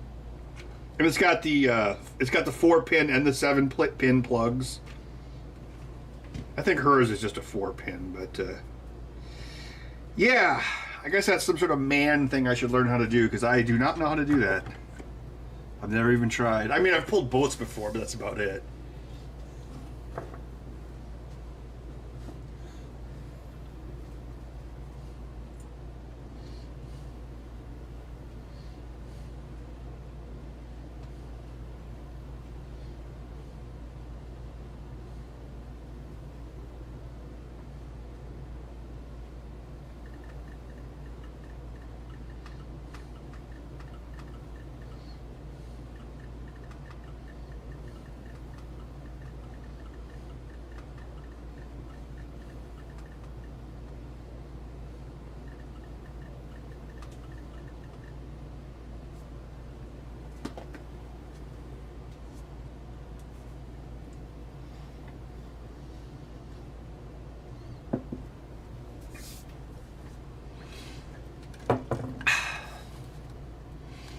Oh yeah. Well, if you have the 7-pin plug, that includes electronic brake control for a trailer. Although I don't think I will need that for the I think the campers. Well, of course, I asked Dennis because he's like a scientist, because I knew he would know the number, and I think he said 6,000 pounds. So, I mean, I could have pulled that with a V6, but every engine person I talked to told me to get a regular V8 instead of a turbocharged V6. So, geez, Bud's been really bitey lately. Look at that. That was just earlier today. I was like cuddling with him and then he bit me. Why do cats do that? Assholes.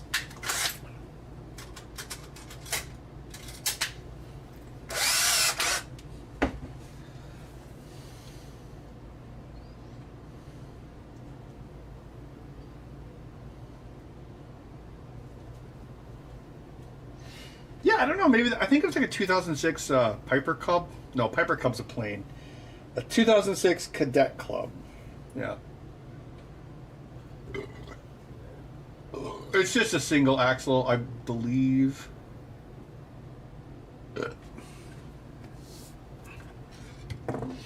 Yeah, but you know what? The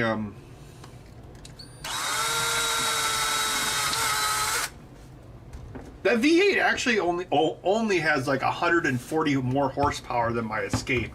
Although my Escape can do 245 at 5,500 RPMs, so I don't think I'm going to get that up to 5,500 RPMs. That would be dumb.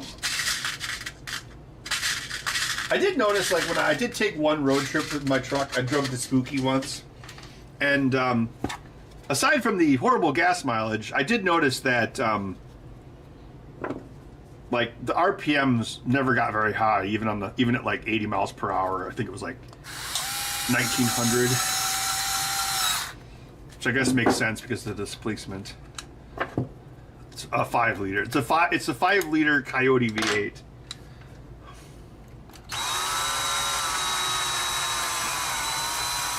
One negative. I did almost get a 2021.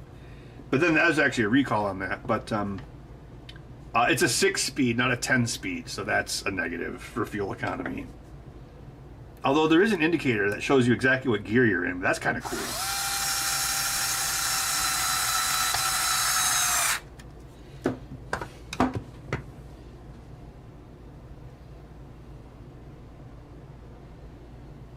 Happy that Culver's is making a big push into Florida? Oh, I didn't realize they weren't there already. What is your usual order? My usual order is incredibly lame. The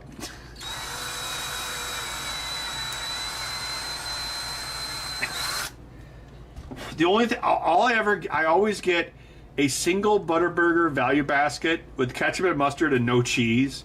And then they act like I just like murdered their mom. They're like, no cheese? And I'm like, nah. I don't know. I usually just like the burger taste, you know? The thing that I like at Culver's, this isn't every Culver's. The one south of here, not all the same. Not all Culver's have the same condiments. But the one north of here, the one that was like right next to the old shop, it has quite a few condiments. So the thing that's really cool is what I always like to do is I think I like the French fries more than the burger even.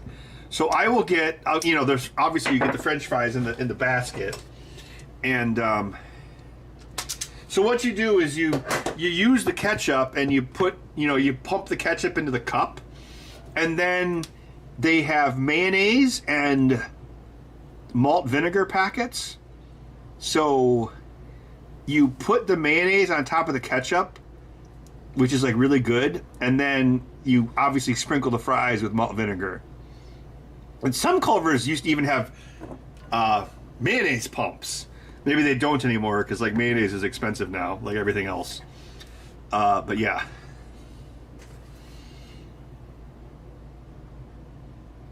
Because you can still, like, the basket I just described, you can still get it for, like, 8 something, which is not that bad.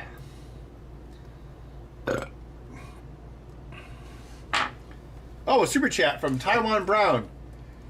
Hey, can you do Louis Rossman talking to Congress on the topic of guns and 3D printers?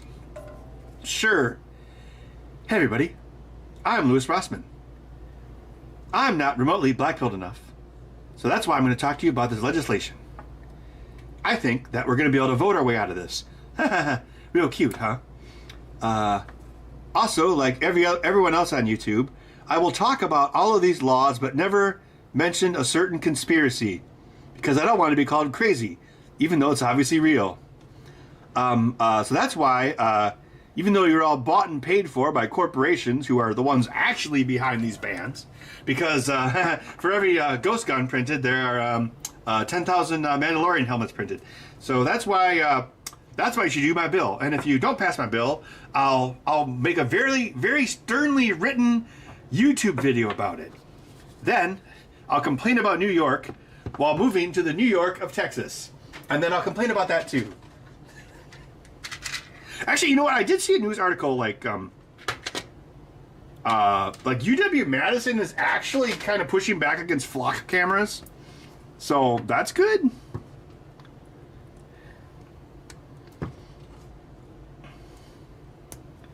I think hippies need to wake up and remember what it means to be a hippie, because they've forgotten. Mr. Clinton? Oh, yeah. Mr. Clinton the cat. And his brother, Blackberry.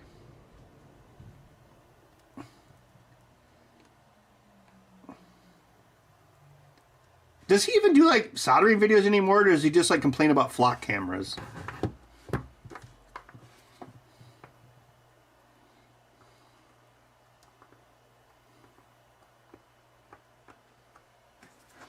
I see all these videos, like people talking about the 3D printer badge or the online verification, but none of them will talk about certain forums that are worldly.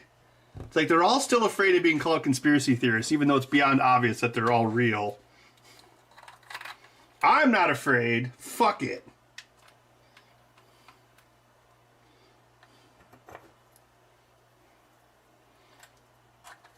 I don't know. I think Lewis is still kind of naive. Like I said in my video, he's not remotely black-pilled enough.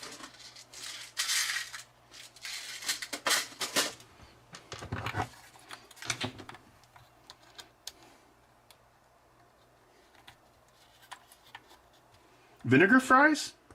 Oh yeah, it's super common to do. You don't like that? I mean, it kind of gives it like, you know, it's kind of like a salty flavor. I mean, you can't do too much because then the fries get soggy. But yeah, because I miss they used to do that like at fairs, like fairgrounds. Like they would give you like a cone, like a paper cone of fries, and then they would spritz vinegar on it. That's actually where I first experienced it. I'm like, oh, that's good.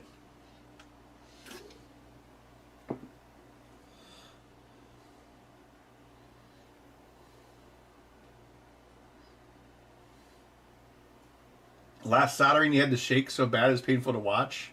I refuse to believe that Lewis drinks more than I do. That's impossible. My hands will work long after my eyes have failed. It'll be like that Futurama episode where his eyeballs fall out. Yeah, oh yeah, I love salt and vinegar chips. I really like foods that are very like pungent and like have very obvious taste, like very strong tastes.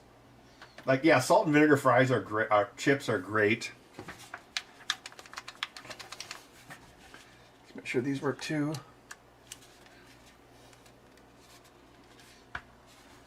Oh, looks like I just saved a screenshot here. The best fries here, we fry them in peanut oil. Sauerkraut? Okay, I guess not really. That's not really for me. And I'm not going to eat like what's that called? A nala fruit? Violation. Tears in rain as 8-bit guy. Sure, just give me a second. Don't let me forget.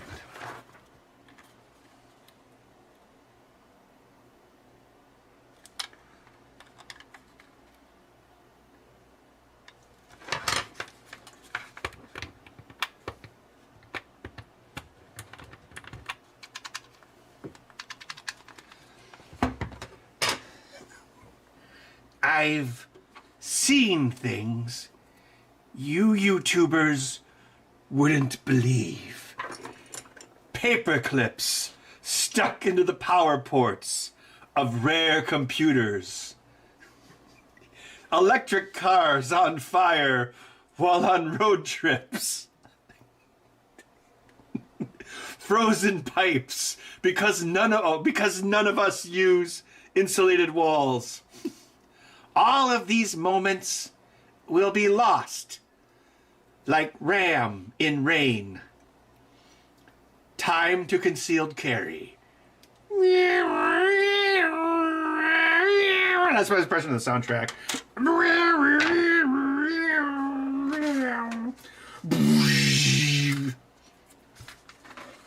Why are you here? I need more life, Father.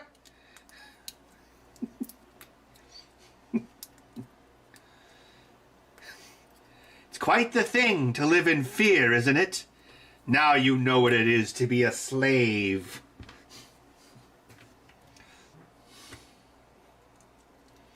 Oh, so I printed these differently. I printed these like this. So hopefully this part won't crack because the styrations are this way instead of that way. Oh, I'm sorry. They're this way lengthwise instead of that way. So this shouldn't crack. I forgot to say okay every other word. Oh, sorry.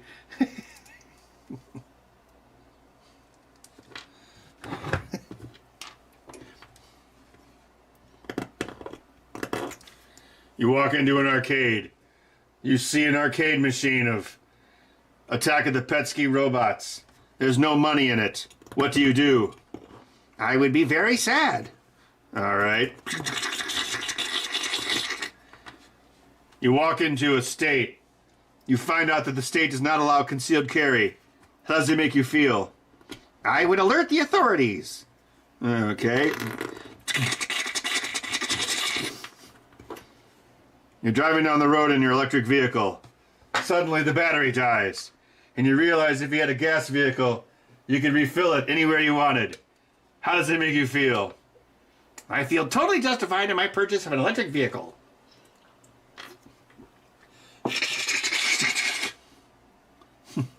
Well, what did you determine? He's a replicant. It must be a new model. They say he won't die.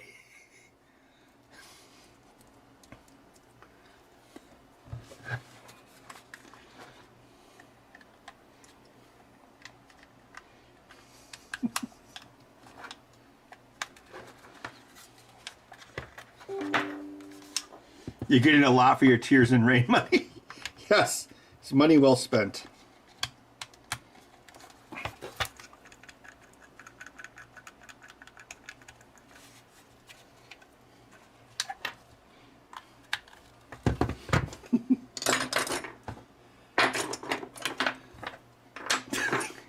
That's a very impressive Commander 16. Is it real? Of course not. Was it expensive?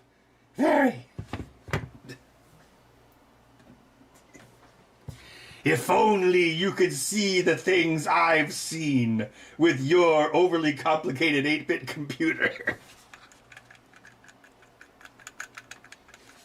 Oh, yeah. A Bobby win. Here's a real test. I'm probably jinxing it. Let's see if we can take it apart without it breaking. Yeah, see how the... I printed the base there. Oh, you probably can't see it.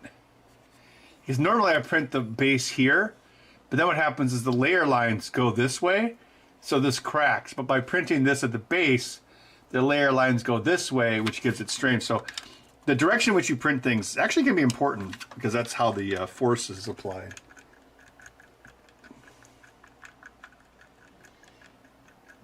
Thank you, Michael Mize. No, I didn't. Why would I buy a Commander X16? It's so overly complicated.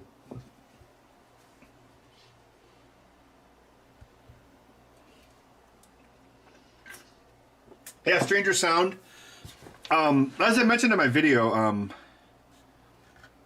yeah, people are like, oh, it's just in this state or this state, but you know, Prohibition also started in one state too.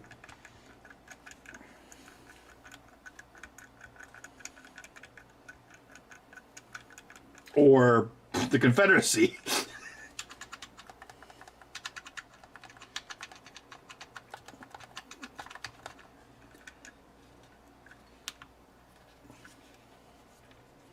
Oh, thank you for the super chat, Taiwan Brown. Can you do William Shatner for the Commander X16? You mean if William Shatner turncoat on the what was it, the Vic 20, right? Well, of course I can do it. I'd like to talk to you today about a new computer. It's the most advanced computer I've ever seen. The Commander X16. It uses all internal components that are entirely through-hole, which I like because it's very primitive and old, like me. The Commander X16 is the best computer you can buy for the money. It's also the one of only two computers sponsored by me, William Shatner. You might want to try to buy the TI-99 4A, but you might also end up putting things in women's drinks. So maybe don't buy that computer. Buy the computer, sponsored by me. And then another I add, what does God need with a computer? Well, God would want a computer if he had the Commander X16. Full color graphics. Using an FPGA because there was no other way to make the graphics work, despite what David thought originally. It's the greatest computer you'll ever buy for under $100. What's this? Oh, it's $400. Why did he think a computer would be under $100? Anyway, the Commander X16. Available in 5 years. Also, you have to solder it yourself. Looks like everything's working. All right. Elapsed time, 1 hour, 55 minutes. Not the fastest one, but whatever.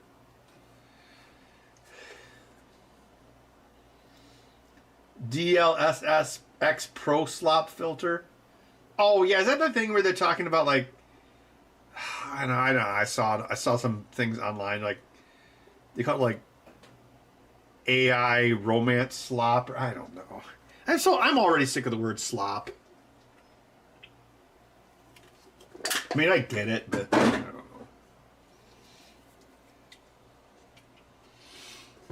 know. An Instagram filter to the entire game.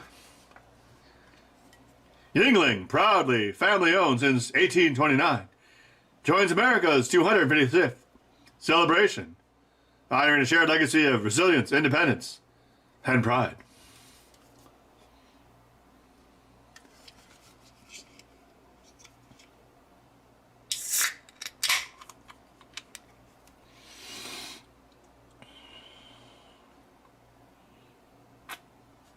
Yeah, I thought, I don't know.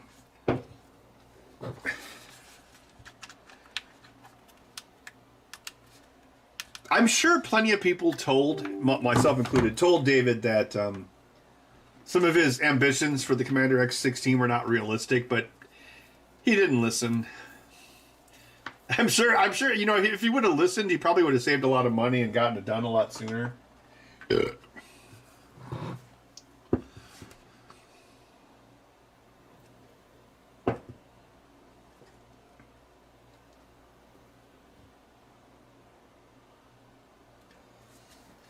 DLS-5 is driving people nuts? Why is it driving people nuts? An AI slop minefield? You know, sometimes I do think about AI slop where, like, as I mentioned, I have a GitHub Copilot Pro subscription or whatever it is. And yeah, so I always have it running in Visual Studio. But there are some times where, like, if you try to make it do something and then it'll do it wrong, so it'll actually like take more time than if you just did it yourself. It's kind of like when, like, you know, Gordon Ramsay's like, I could cook this steak myself in less time than it shows me how to show you how to cook it. It kind of feels like that. Although I did refactor a big block of code earlier. That is one thing it's really good at. Like, you can take a block of code, comment it out, and then start typing the new methods below it, and it'll pretty much, like, after like one entry, it'll be like, okay, and then it'll be like boom, boom, boom, boom, boom. It'll like, you know, you hit tab, tab, tab, tab, tab. So that part's cool. And I also, like, I will actually take bug reports from users, like on Evil Dead. I'll actually take bug reports from users and just say, hey, we got this bug report. Where do you think it is in the code? And usually it either finds it or gets me pretty close to finding it. So that's pretty useful. But yeah, I think sometimes, like, you probably could waste more time with AI than you would just doing it yourself. That definitely happened. Like the auto cat feeder, that was vibe coded. A lot of that was done with AI. And in hindsight, I'm like, you know, fixing the mistakes, it would have been faster just to do like the state machine myself, because AIs can't really understand state machines very well. Like, it was putting in like extraneous X moves, for instance. And actually, once I removed those about a month ago, I haven't had any errors since. But again, I remember my boomer parents thought me playing around with computers was a waste of time. Obviously, they were wrong. So I get that vibe from a lot of people my age where like they're scared of AI, but you know, end of the day, you either use it or you get run over. I'm glad David listens to me. He was going to add PCMIA and Firewire, but I told him not to. Hey, Firewire's cool.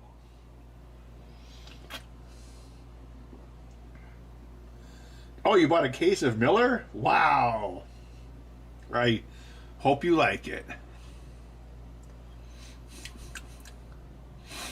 I like Miller High Life better than this stuff. I mean, this stuff's all right. I don't know. Oh man, there's like I see so much, like the liquor store down the street, like they got like a fake neon sign of Yingling, like, and a Quick Trip had a big sign for it too. Like they've been pushing this stuff hard now that it's in this market. If only 8-Bit Guy had listened to Tommy Tallarico. Hey, 8-Bit Guy made more progress than Tommy Tallarico. Oh, God.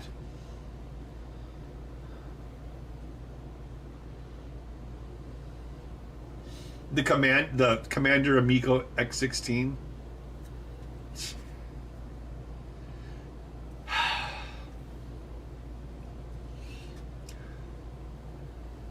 Man, I know people like to dump on Tommy Tallarico, but I mean, the Amico was pretty stupid.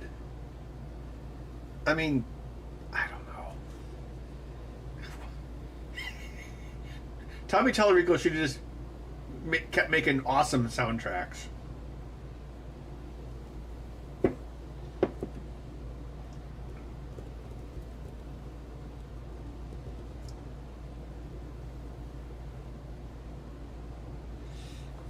Yeah, he does seem like a douche nozzle, total MK. Oh, crap. Damn it, bud. Why did you bite me earlier? I give you all that super expensive food and I build you a robot feeder and you bite me? I don't bite you. Maybe I should bite you.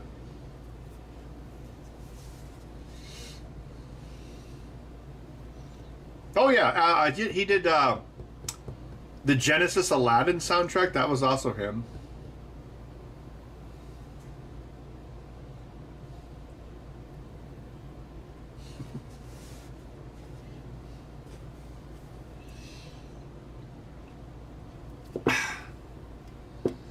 So the thing, you'd think Tommy would understand nostalgia or like classic games better. Like, you cannot create nostalgia. Nostalgia is for existing old games. It's like, it's not that people do not reminisce for some shitty game. They reminisce for being 10 years old and playing the shitty game. That's what nostalgia is really about. It's about a tangible link to the past. Like if I look at my Indiana Jones and the Temple of Doom lunchbox, I mean obviously Temple of Doom is a fine movie, but you know it makes me think of being like, what, 8 years old and like, you know, I could run around and I had unlimited energy and I didn't have to pay property taxes or taxes. That's what nostalgia is really about. So it's either reminding you of when you were 10, or if you're like a dude building a bar in your basement, it's reminding you of being like 21 and your dick worked and you weren't on your third divorce and you're just going to the bars every weekend. That's what nostalgia is really about. How is the Super Bud X16 going? Oh, it's going great.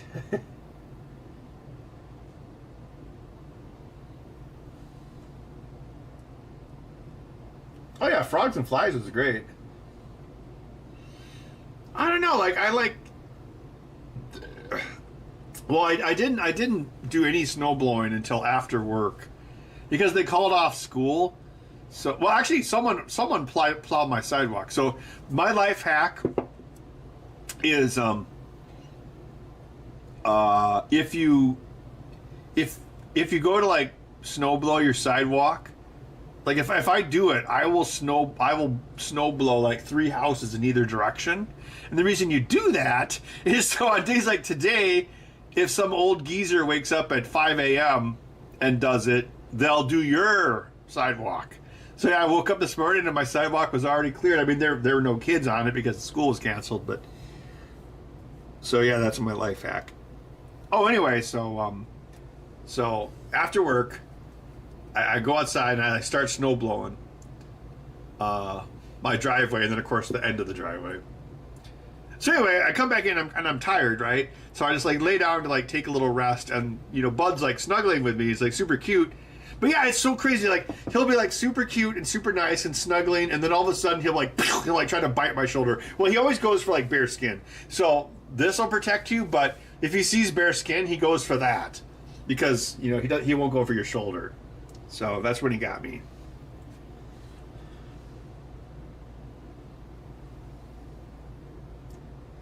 Don't cut your grass for 10 years and eventually a YouTuber will come and do it for free.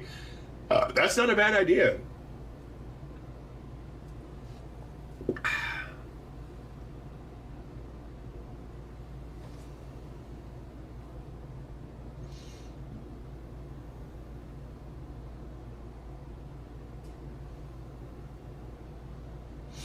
Yeah, wasn't that oof sound effect in Perfect Dark?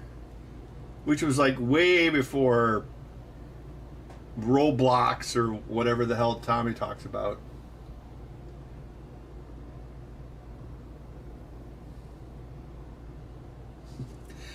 I mowed my neighbor's lawn and then the cops came after me. Right? One of those videos.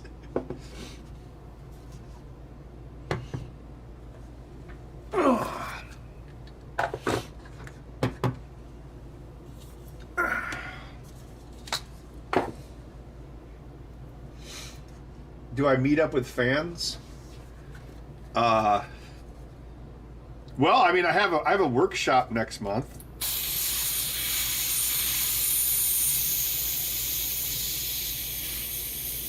I don't usually randomly meet people. Well, I mean, sometimes I do.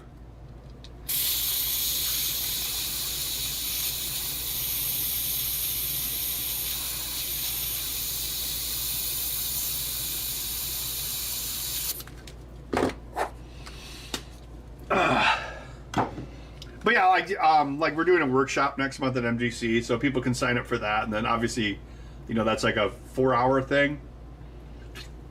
And then actually at MGC this year, since like I said, I don't really care that much about MGC, so probably the rest of the weekend, or at least most of Saturday, I will be at the Spooky booth. So if you want to come by and say hi, I will be at the Spooky booth at MGC next month. I think it's in the main arcade area. I'm not sure.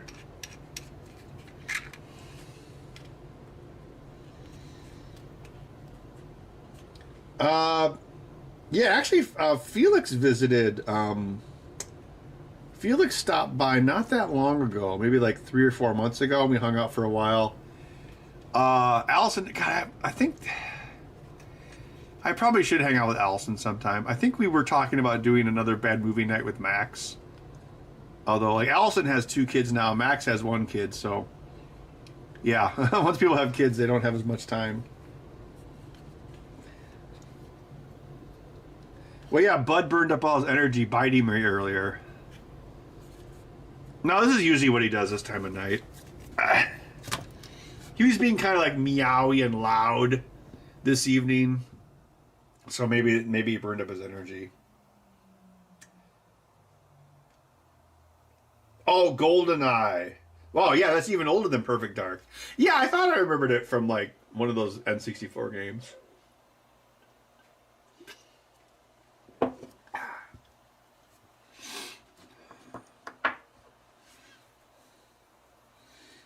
Bud, everyone loves you, except me.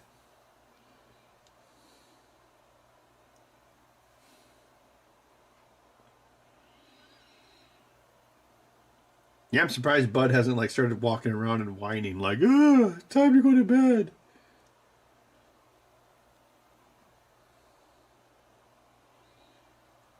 Element 14 is gone? I thought they were still doing that show. I know a lot of people got laid off, like Kelly and Jordan.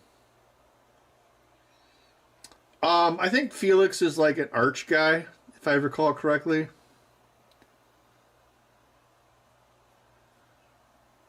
Felix had me sign up for his like non-distributed messaging platform because, of course, Felix is actually pretty based too. I don't know if people know that about him, but yeah, he's also pretty upset about all this Discord crap that's going on right now.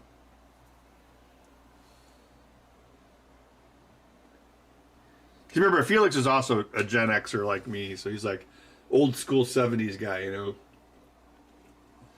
know.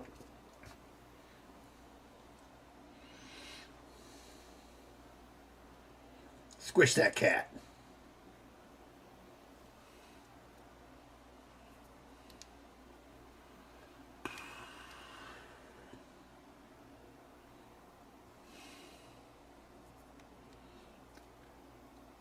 Oh, Discord was pretty nice until it turned evil. That's what you gotta watch out for. Like, you know, you load up Discord and you see, oh, here's our rotating logo and here's our quirky dialogue we wrote while it's updating, and also we're evil. So that's who you usually have to watch out for first, is the quirky companies that, oh, look how quirky we are. How old am I? I am 50 years old now. I'm pretty old. I was born in 1975. Very long time ago.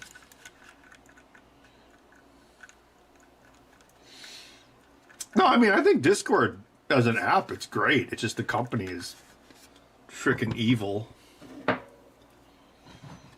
I mean, well, of course, you know, the thing that's been in the news like the last day or two is like people think that it was Mark Zuckerberg pushing all that, but the thing is, they're all pushing it because it's a major, it's a globalist agenda. I know I sound like a, well, I mean it is, but yeah, I mean there's the same thing with like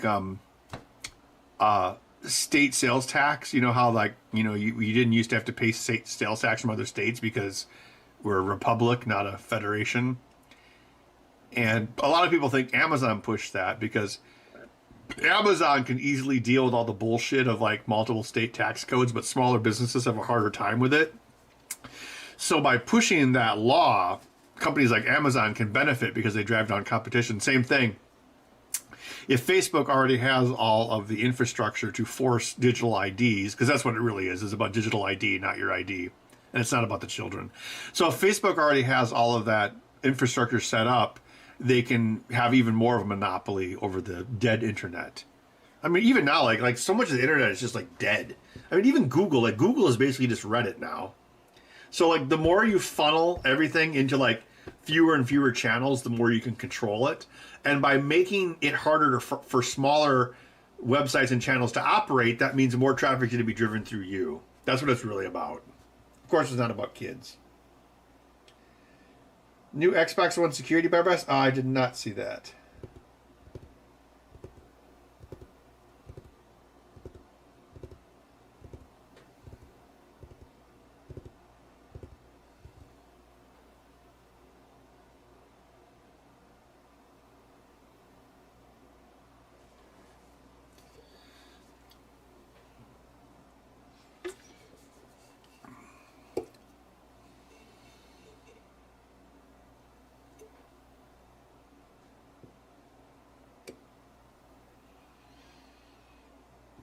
Because if you want to go down the complete conspiracy rabbit hole, it's digital online ID, then a federal digital ID, then central bank digital currency, social credit score, and then you're a slave. So it's Black Mirror. That's exactly what they want.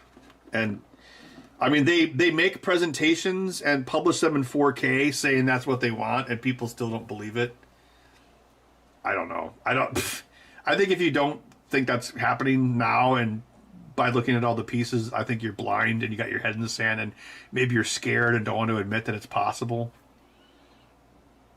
I mean, who knows? Maybe like Black Mirror was predictive programming, you know, like, hey, this is what we're going to do. So we're going to tell you about it 10 years ahead of time. So when it happens, you're not as scared of it. I mean, it wouldn't surprise me.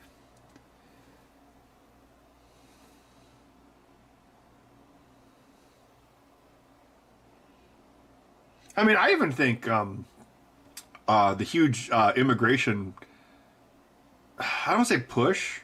Well, think of it this way: like, let's say you want a digital federal ID, right? Which political party is going to be the most against that? It'll be the Republicans, right? So, how do you get the Republicans to accept that? Well, you could have illegal immigration be a problem. And then you're like, well, we better crack down on all this illegal immigration, which Trump is doing right now. And then you're like, well, oh gosh, look at all this fraud we found in Minnesota and all these other states. Man, well, you know, if you really want to save Social Security and stop all this fraud, maybe we should have a digital Social Security ID. I could see that being a big push, like in 2028 as well, like tax the rich. But the thing is, the thing that sucks is if you think about it, like a 9-digit number is really terrible. I mean, it actually makes sense. Like, if you actually want to like prevent fraud, you should want that. I mean, you know, it sucks, but I think that's how they're going to do it. So basically, you create a crisis so that a political group that would normally be against something would now be for it, and I think that's actually what they're doing with immigration. I think it's all an op.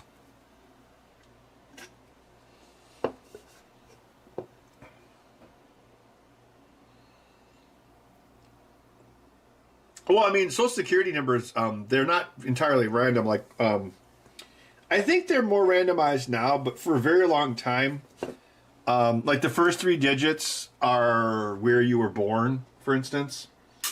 And then, so you can actually reverse engineer someone's Social Security number a bit. But, I mean, think about it. I mean, what, 9 digits? So that's, what, 1 billion? So, what is that? Like 31-bit encryption, if you want to think about it, like in an encryption standpoint. I mean, it's not even encryption.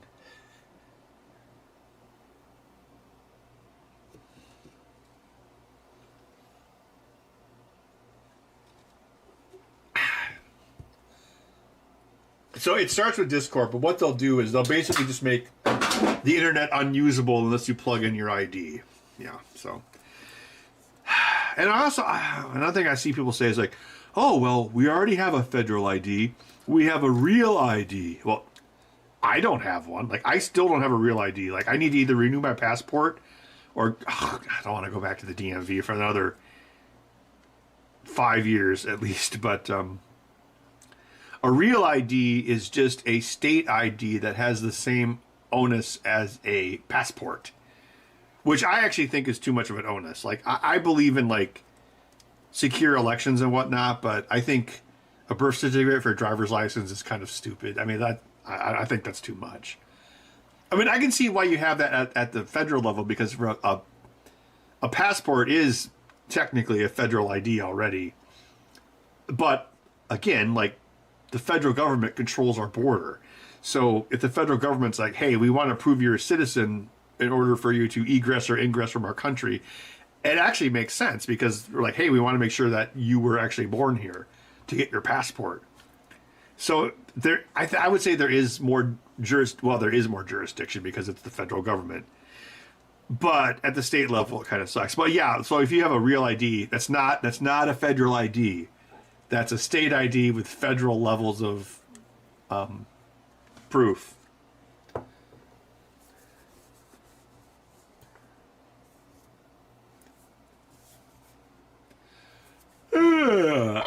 All right. Well, I drank both my beers, and now I have to take a leak, so I think I'm probably going to bounce off here. But thanks everyone who stopped by. Yeah, we should probably do a Master System repair night. That would be cool. Yeah, probably some other stuff I could do too. I'm still. Oh yeah, I was also thinking about maybe doing like a workshop rearrange stream, because there was like, I had that computer over there that I never use anymore, so I was gonna like redo the desk or rearrange the workshop. So that might be a fun stream. Yeah. But yeah, if you're going to MGC, the workshop sign up is now live at MGC or MidwestGamingClassic.com/events, I believe it is. Yeah, so if you want to build a game badge, you can sign up for that. It's $65. I have managed to keep the price static for 3 years in a row. Yeah, I know. I have that. Yes, I have the. Yeah, there was a Cyber Deck. There was the Atari Kitten. Oh, someone asked about the projector earlier. I have that mostly rewritten. Again, it was vibe coded. So, again, the vibe code or the AI coding is really useful for certain things. Like it knows things that I don't. But where I left off with it was, I had to rewrite it basically. Well, actually, I had AI. I pointed AI to the GitHub and told it to rewrite it for the modern, bookworm stack. So it did most of the structure, and then I went in and fine tuned it. Because the problem was the one that I wrote last year was on the 2024 OS of Raspberry Pi. So the drivers did not work in the new Bookworm Pi. And it actually didn't even work necessarily on some Pis, because like sometimes if you update your Raspberry Pi, it'll update things in the firmware as well. So I'm like, oh crap, well, I guess I've got to reprogram this. Because a friend of mine was building a duplicate of it, but then he couldn't get it to work in his Bookworm Pi 5. So it all works. The only thing is I need to speed up the scan time, because the previous version I had it down to about 400 milliseconds per frame. And this one is 700. So I need to speed it up. I've made some progress, but there's like multiple bottlenecks, because you've got like the camera transport layer, you've got the data from the camera, you've got the frame buffer, then you also have film which is moving, which means you have to take the frame when the film's not moving, and then it's a Raspberry Pi controlling a Marlin board, so you have like this you have like a non-contiguous system, so you have to get feedback from the Marlin board before you can assume that the frame is still. So I want to get like 300 milliseconds of per frame improvement. Well, then on top of that, I did a 16-bit mode, so that's even slower because you have to save twice the data, which really adds up because you're talking like 20 megabytes a frame versus 7 in PNG format. So yeah, that's I want to get that done like this spring. Then I'll probably get back to work on the backlog. So the backlog still has the Atari Kitten, maybe a Cyber Deck, another Cyber Deck that I want to build, like a Raspberry Pi Cyber Deck, which I started collecting parts for. And what else? Actually, after that, like once I get those 2 or 3 things done, I actually think I want to like get some land and start like homesteading. I know that sounds kind of weird, but maybe I can become one of those homesteader YouTubers. And like half the video, everyone's just waiting for me to get to the cooking scene, right? Oh, Bud's waking up. Are you a beautiful kitten? Are you a blonde bastard? Blonde bastard. All right, I'll catch you guys next time. Bye-bye. Say goodbye, Bud.